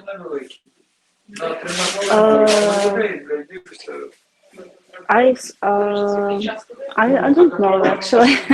I think for me it's not a big deal to say my age. Yes, because I'm not a very young woman now. Yeah, And, seriously? yeah, I'm 35 now. 35? I could not believe. It's true. You look like 18. If I would be a seller in the shop, I would not sell you alcohol, even beer, for sure. No, yeah, it's true. Here in Ukraine, I have some problems with this, because it's in shopping they don't want to sell for me drinks, but I don't drink too much. Okay, so it's normal. But I know that it's had discrimination about job. I saw some news that in it's few years ago was in Ukraine that some of the deputat, yes, they was asking for a job, need a woman that have 25 years old. So but what can do a girl to 25 years, and how she can do this job if from 18 to 25 just. So maybe you don't need to take people to work just about the age. Sounds. You know, when I started my career, it was normal to send a photo, to put a photo to your CV. But nowadays, it's even the photo is not good in CV, because that it's not important how you look, because you know that some of these proposals, jobs proposals, means that some chef looking for a young girl with a beautiful young girl. So and it's weird that you don't care about professional qualities, but you and professional skills, but you worry how the person looks. So it's weird, and it breaks the law, I believe. But I understand. I don't understand why this is happening because, and I think that after when you send your these applications for a job, you had the interview, yes, and in the interview that worker would see you. My friend is HR. I have one, so she always doing interviews, and she sees the people speaking with them after the applications. So maybe So after if all, everybody will understand how old are you in interview, yeah, and everybody would see you and understand it. Yes. So Dmitro, yes, I want to ask Dmitro, what do you think, Dmitro? What information should not be in CV, according to you? Yes, for me, it's the main information. First of all, the someone who read your CV should understand your personality, your qualification. But as for me, putting your age, it's necessary. It's my private, humble opinion, but I think that age matter. It's not doesn't mean that if you elder than someone, you are better. But we're talking about such thing like life experience. For example, you could be very smart, very intelligent in your ages, but you just haven't enough life experience, and in some situation you shouldn't know how you should behave in something like that. And the person who has some more life experience could be better in this situation. That's my private opinion. It's not like general rule, but as practice shows, sometimes life experience matter. Just because. How about social skills? Because my private experience shows me that not only education and previous Social skill is the most necessary. For example, why a lot of cases that someone who studied and gets the 3 marks better than someone who have 5 marks, because someone who have fives, he could, as usual, he just uh, was good at studying, he could study it, and someone who gets 3, he better in solving problems.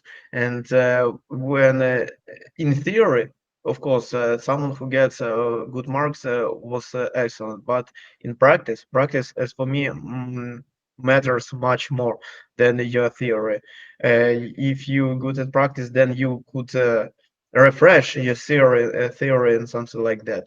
So as for me, it's more valuable, your social skills. For example, in university, more successful people who who have better social skills. For example, we have in Polish they called kujon, someone who studied very hard, something like that.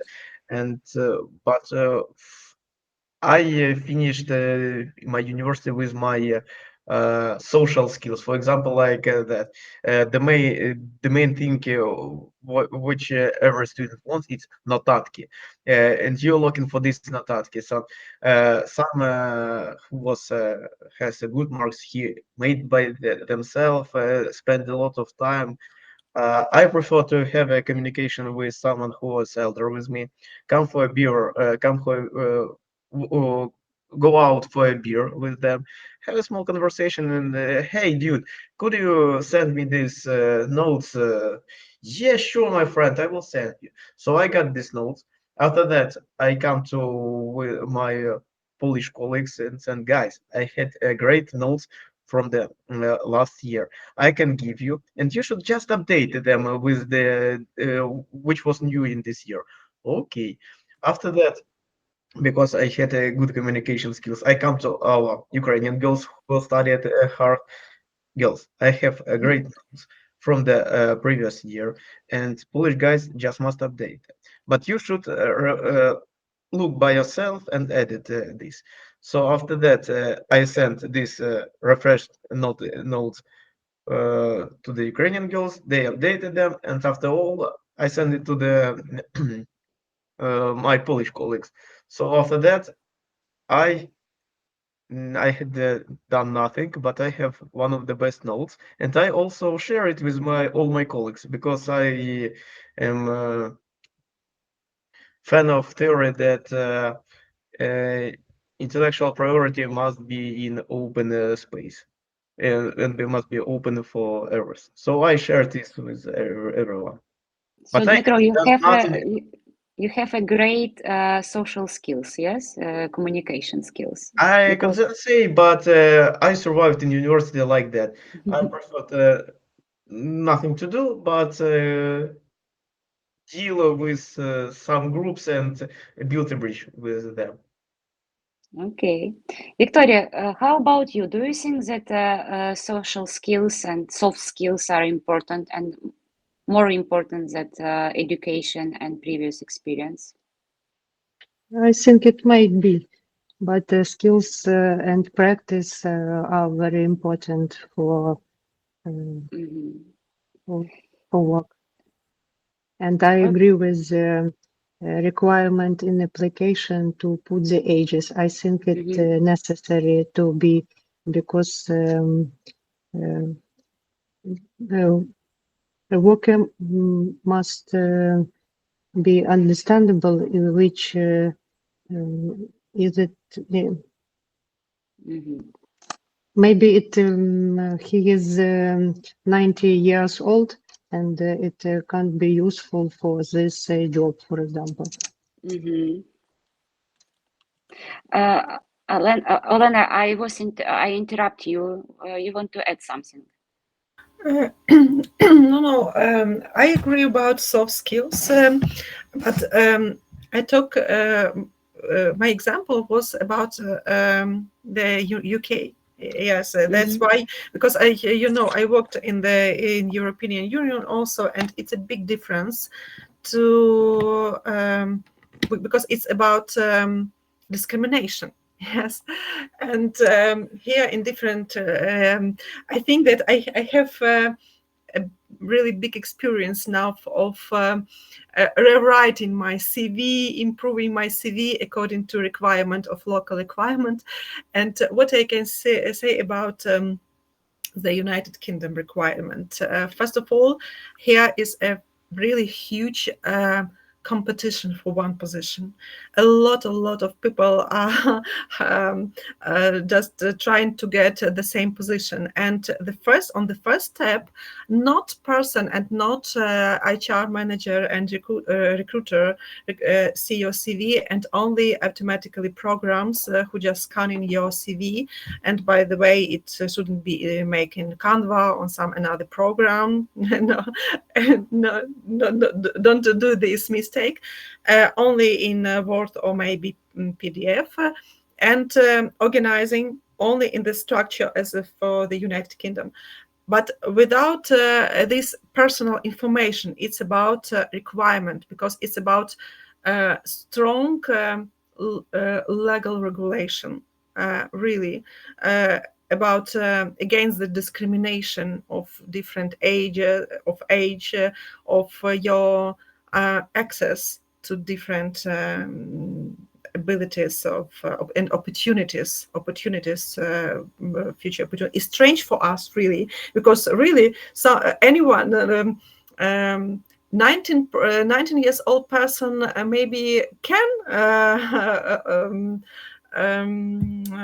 upload for this application.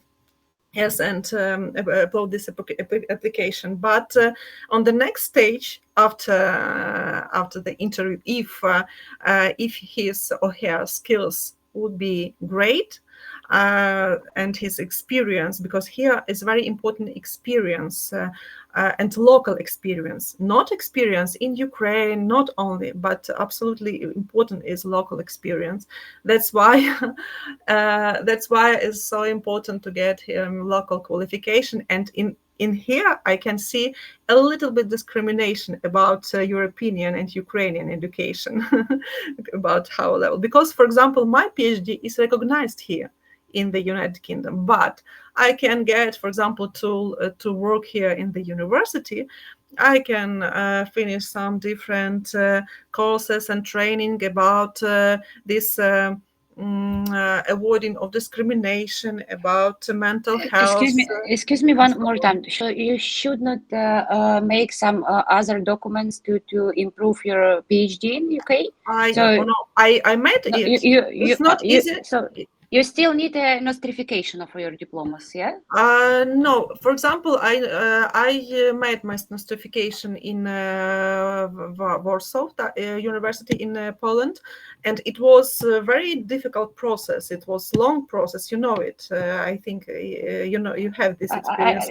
I did as well. Yes, but for the United Kingdom, it's absolutely it is not important. Your PhD,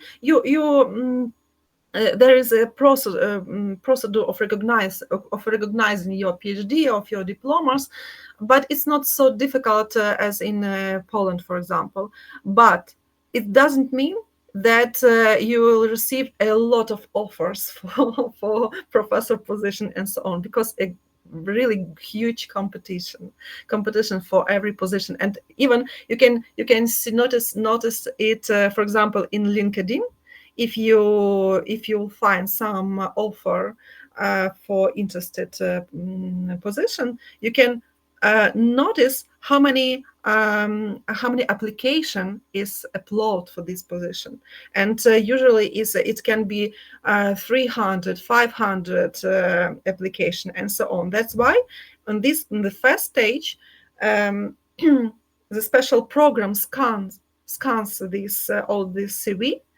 And only after that, the first 10 maybe, or 15, maximum 15, they will have the interview with HR manager, and their next stage and the next stage. But experience and local education is absolutely important here. And as for me, it's a kind of discrimination for professionals for another countries. Yes. By the way, I have a lot of colleagues who come to United Kingdom as a lecturer, as a foreigners lecturer or researchers, and I was surprised that they told me that if you come there as a foreigner lecturer, you should pay for the office in the university. Do you hear this? It's if you come to Poland to some scholarship or internship, you should not pay for the office in the university. You just use the university and all resources in the university. But in England, you should pay for this, and the price is not a little. So, and I don't know. I didn't hear about this. Really. In my some of my friends who got their scholarship, they didn't pay. I don't know. Maybe in some cases.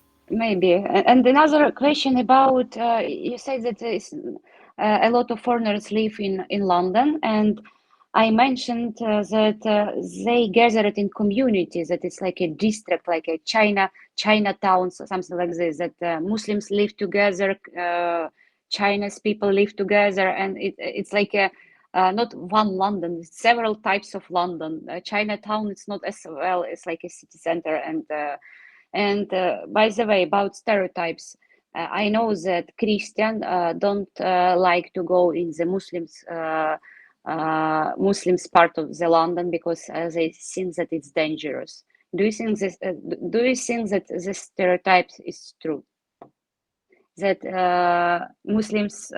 Muslims district is not safe for Christians people? I don't agree. I live in the district. In Muslim? Yes, I live in district, in area where a lot of Muslims and a lot of Caribbean. Yes, for these nationalities, a lot of representatives. So I think it depends, but for example, in my group in English, there are most of them are Muslims, and 2 Indian women, and I am only one of Christian and from Ukraine. And in our common group, there are a lot of different congratulations for different celebration of all important dates of every nationality. You celebrate a lot, yes, different holidays. Yes, for example, Ramadan, they had Ramadan, and I also I wish them happy Ramadan and so on, because it's a part, because I respect them, yes, and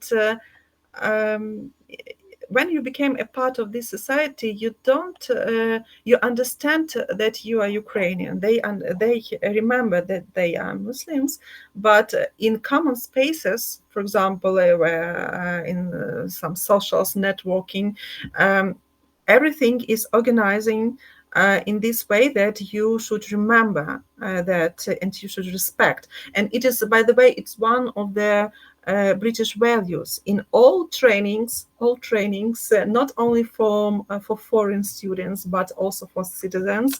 Every time, one of the first topic is about British values, and tolerance and respect of another opinion is one of the is example of British values.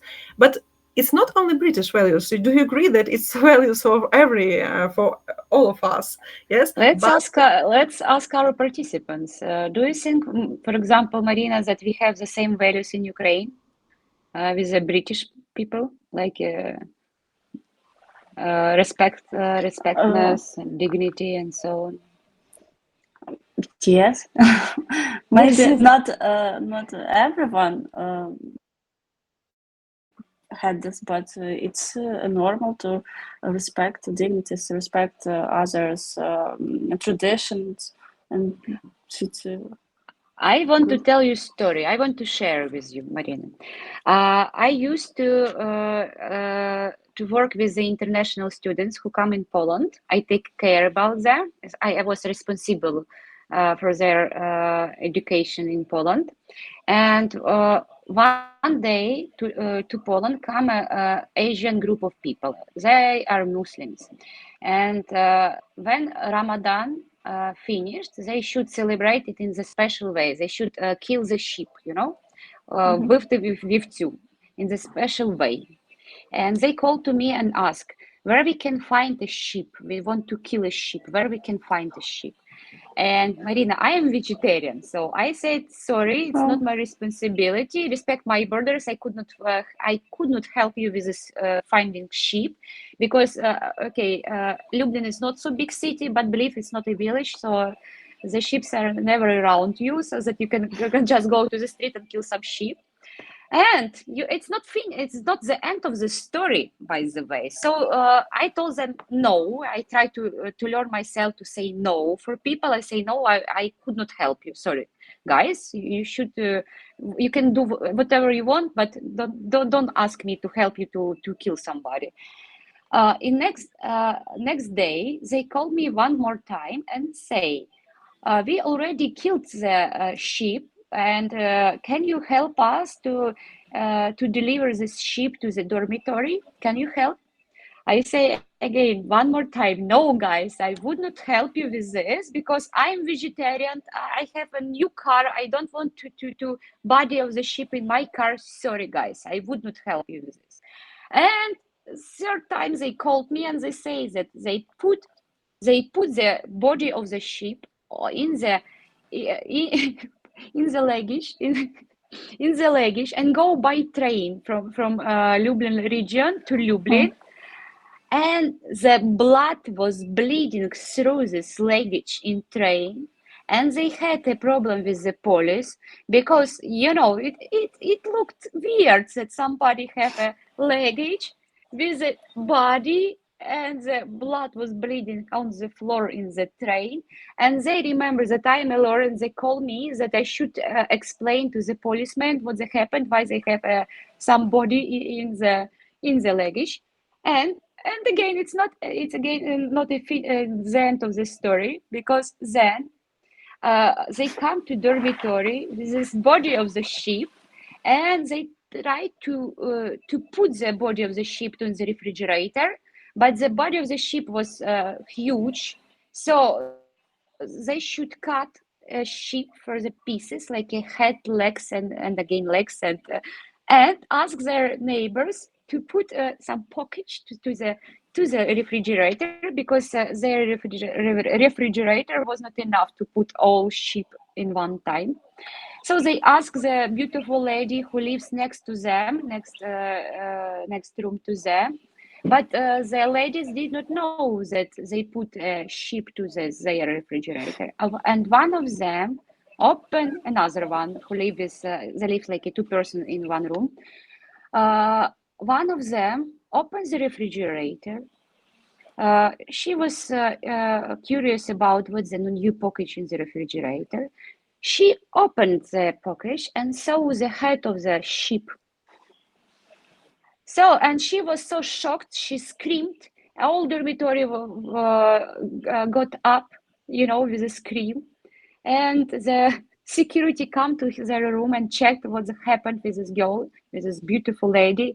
And they show a head of the sheep. So this is my story about cultural differences. What do you think, Marina? It's very interesting story. I heard, maybe I saw some movie, and there was two piece of that movie that one guy in his basement killed the sheep. It was celebrating, yes.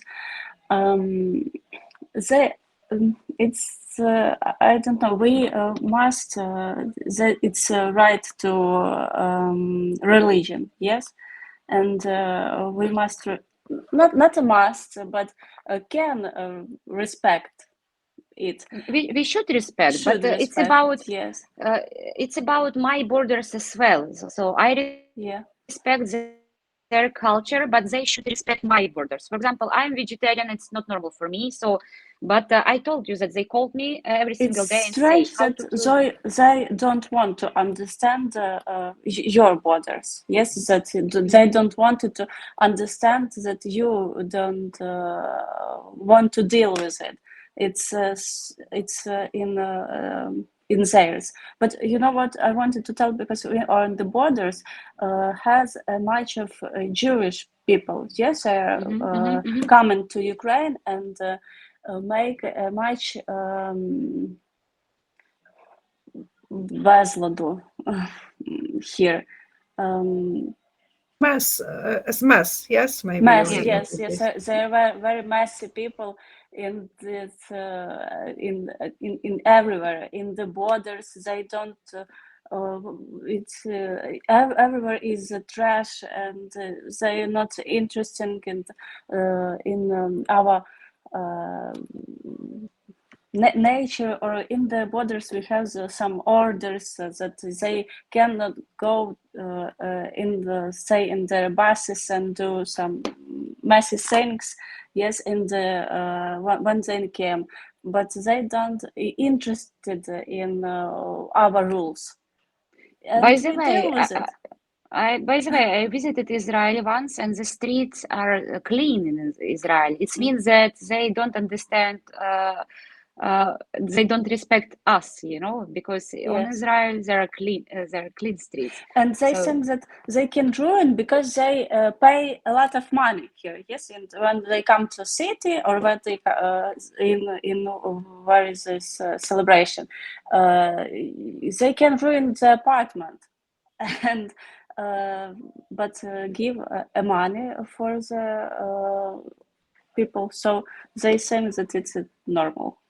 Dmitro, how about you? You work in the border as well. So can you tell us some interesting story about cultural differences, or a curious story, or? during my experience in border guard, I haven't seen such a lot of cultural difference, but during our company, when I accompanied Muslim people or something like that, or from India, I tried to take with me some snacks, not from beef, pork, just chicken, something like that. And when I have a quick break, because during our deployment we could spend the whole day in the road. So when we have a quick lunch, I also try to share with them my food, because I couldn't eat something and see that someone is starving. So I also cook, for example, a sandwich with chicken and give them. And also mention that, guys, it's from chicken, not beef, not pork. It's for you. That's Nice. good experience.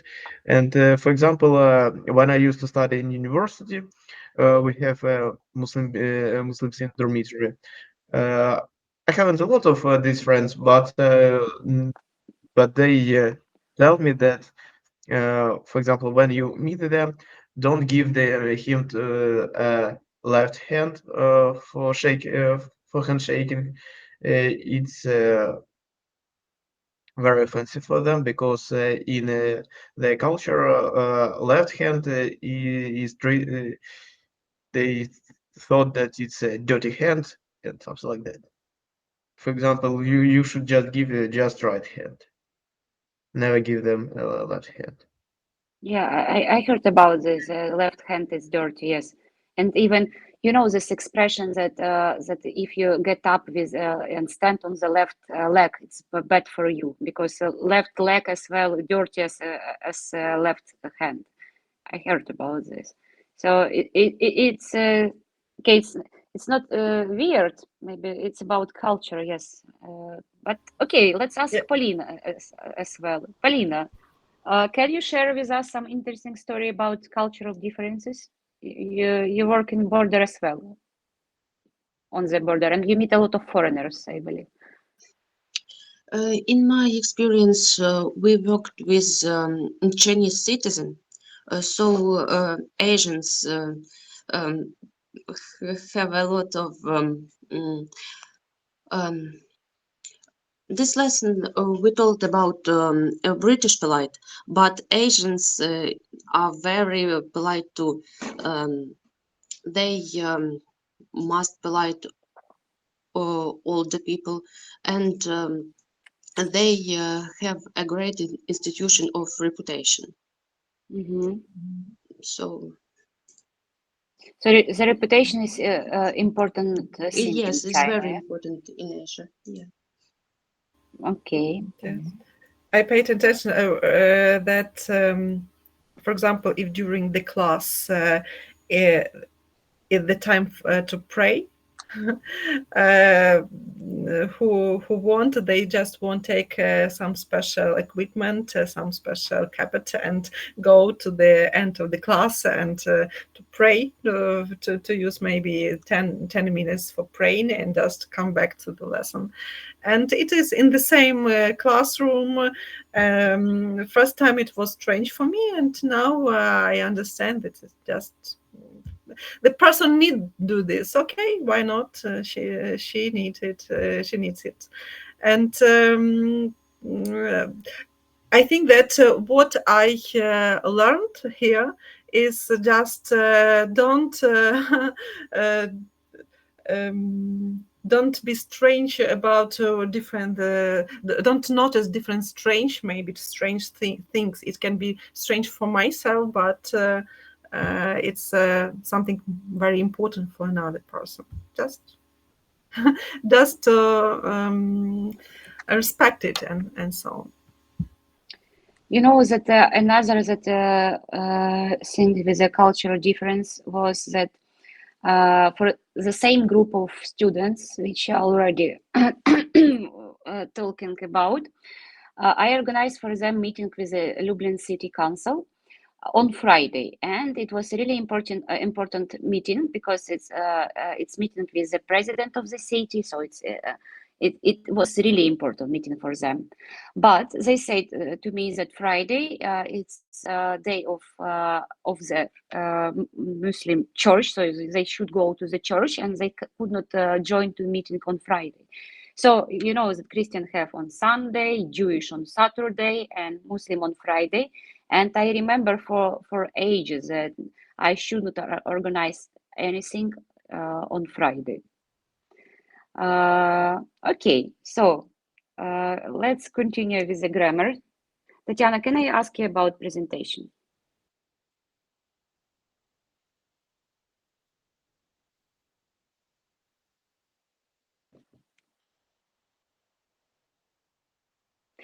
Okay, we will wait for presentation, but I will ask. Dmitro, I want to refresh our knowledge about tag question. Do you remember what are tag question? Sincerely, I forgot a little bit. If you give me an example, I can explain. Yeah, I will give you example. For example, it's a beautiful day, isn't it? Yeah, when we maybe Polina could ask. Oh, Polina want to say, the yeah, rest, Polina. Yes, I remember a little about tag questions. These questions make from two parts, positive statement and negative tag, or negative statement and positive tag. Also, we can call these questions tail questions. For example, you are teacher, aren't you? Oh, nice example. Let's try, Marina. I will say the first part of the sentence, and you should add a tag question. You can speak Spanish. You can speak Spanish. You should put some ending. I understand. Yes. Aren't you? But Isn't you should find the correct word. You can speak Spanish, so you should use can. Yeah, can't nice. You? Okay, nice. Sorry. Okay. Understand. Can't you? Victoria, she is from France. Is she? Is not she? Because if the first part of the sentence is positive, so the tag question should be negative. Isn't she? Okay. Okay, Dmitro, let's ask you. It's a beautiful day. It's a beautiful day, isn't it? Oh, nice. You don't like coffee? Aren't you? Yeah. Do you? Okay. Nice. Okay. So we refresh this part of grammar, and I want to show you last video for today, and then we will finish our lesson for today. Tatiana, Maria, sorry. Okay. Do you want to try, Olena? Do you want to try that question? No. Maybe during Tatiana will show the video. I just I thought that this example of question is very good if you want to get some information which is closed for you. For example, you are so happy if you fall in love, aren't you? For example, yes, or something like that. When you maybe think about it, but you don't have the answer, and the shadow context. Actually, yeah, I should say about this. So why we use this tag question? First of all, it's about politeness. Yes, so. To show in politeness, to show that you're interested in conversation. Second one, it's to check information. When you check one more time, it's that it's clear for you or not. Then expressing doubt, yes, sumniv, and seeking agreement is the last one. So it's like a 4 reason to use that question. Тетяна, чи може я тебе попросити включити відео, що тобі надіслали на емейл? Funny one, веселе те, що. Так, звісно. Хвилинку зачекайте, будь ласка. Okay, Olena, during we are waiting for the video, I want to say thank you that you joined us today. It was really a pleasure to me to speak with you about UK, because I love UK so much. I hope our participants enjoy. Maybe they one day will come to visit you in London together and drink some beer in the pub, because I believe that pub is part of culture of England. Or in Lublin, yes, or in Lublin. or in Lviv and so on. Yes, and I thank you very much for invitation. It was a great improvisation for me, and I wish our participants success in all areas and finishing of the war, of course, first of all. So good luck, everyone, and wish you the best. Thank you one more time. Thank you. Тетяна, можеш включати.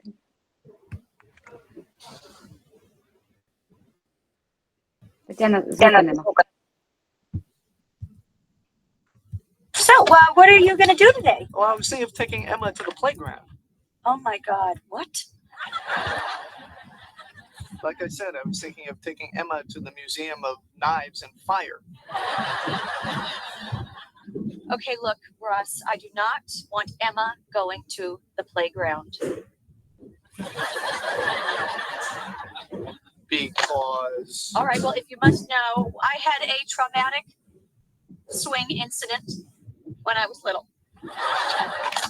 Seriously? Yes, I was 4 years old, and I was on the swing, and then all of a sudden my hair got tangled in the chain. And to get me out, my mom had to cut a big chunk of my hair. And it was uneven for weeks. And you made it through that? I wonder who's going to play you in the movie. Okay, fine. You can make fun of me. I do not want Emma going there. And I was thinking, Claire Davis. Look, I'm sorry to hear about your tragedy. Okay, but the swings are perfectly safe. And besides, Emma loves them. You know what? You should come with us and you'll see. Rosa, those things go like 40 miles an hour. Okay, when you're at there's that moment when you're at the top when you just don't know if you're going to return back to Earth. Space is filled with orbiting children. Look, please, just come on. You know what? When you see the look on Emma's face, I swear you won't regret it. All right. Good. You know, you don't want to be one of those mothers who pass on their irrational fears to their children, do you? Irrational, huh? All right, well, I'll remember that the next time you freak out about a spider in your apartment. Oh, yeah, that's the same. I'm sure there are 30 different species of poisonous swings. Careful. Watch her hair. Watch her hair! Rich, she's got like 3 hairs. I know, but they're just so beautiful. Oh, my God, I just pulled one out. I promise you she's safe. Okay, now watch how much she loves this. Okay. Are you ready, sweet? Here we go. Okay, careful. Okay. Oh. She's smiling. Oh, look at that. She does like it. See, I told you. Oh. Look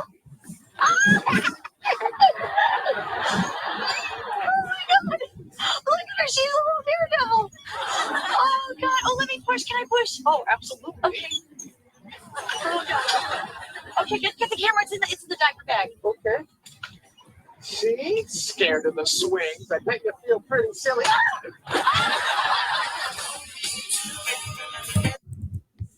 So dangerous are everywhere, yes, guys. We talk a lot about our fears, and we talk a lot today about politeness, and we will continue our conversation about ethical standards next time. It was nice to spend with you 2 hours, and I wish you good weekends, and thank you a lot to join us today.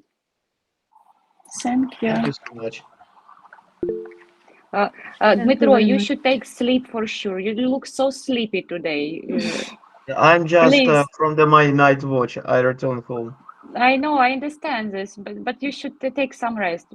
I'm worried about you, so please. Don't worry, I'm. I will call your shift I will call your Don't boss worry, to I let used you to working sleep. like that. Used to working like that. It's I'm just sorry. I will No, no, no, no, no. I will speak like English. I'm sorry. I'm sorry so much for that. You remember that they put sorry everywhere, so I'm sorry Yeah, about yeah, this. yeah. Not at all. Everything will be fine. Thank you. Okay, thank you guys. Bye. Bye.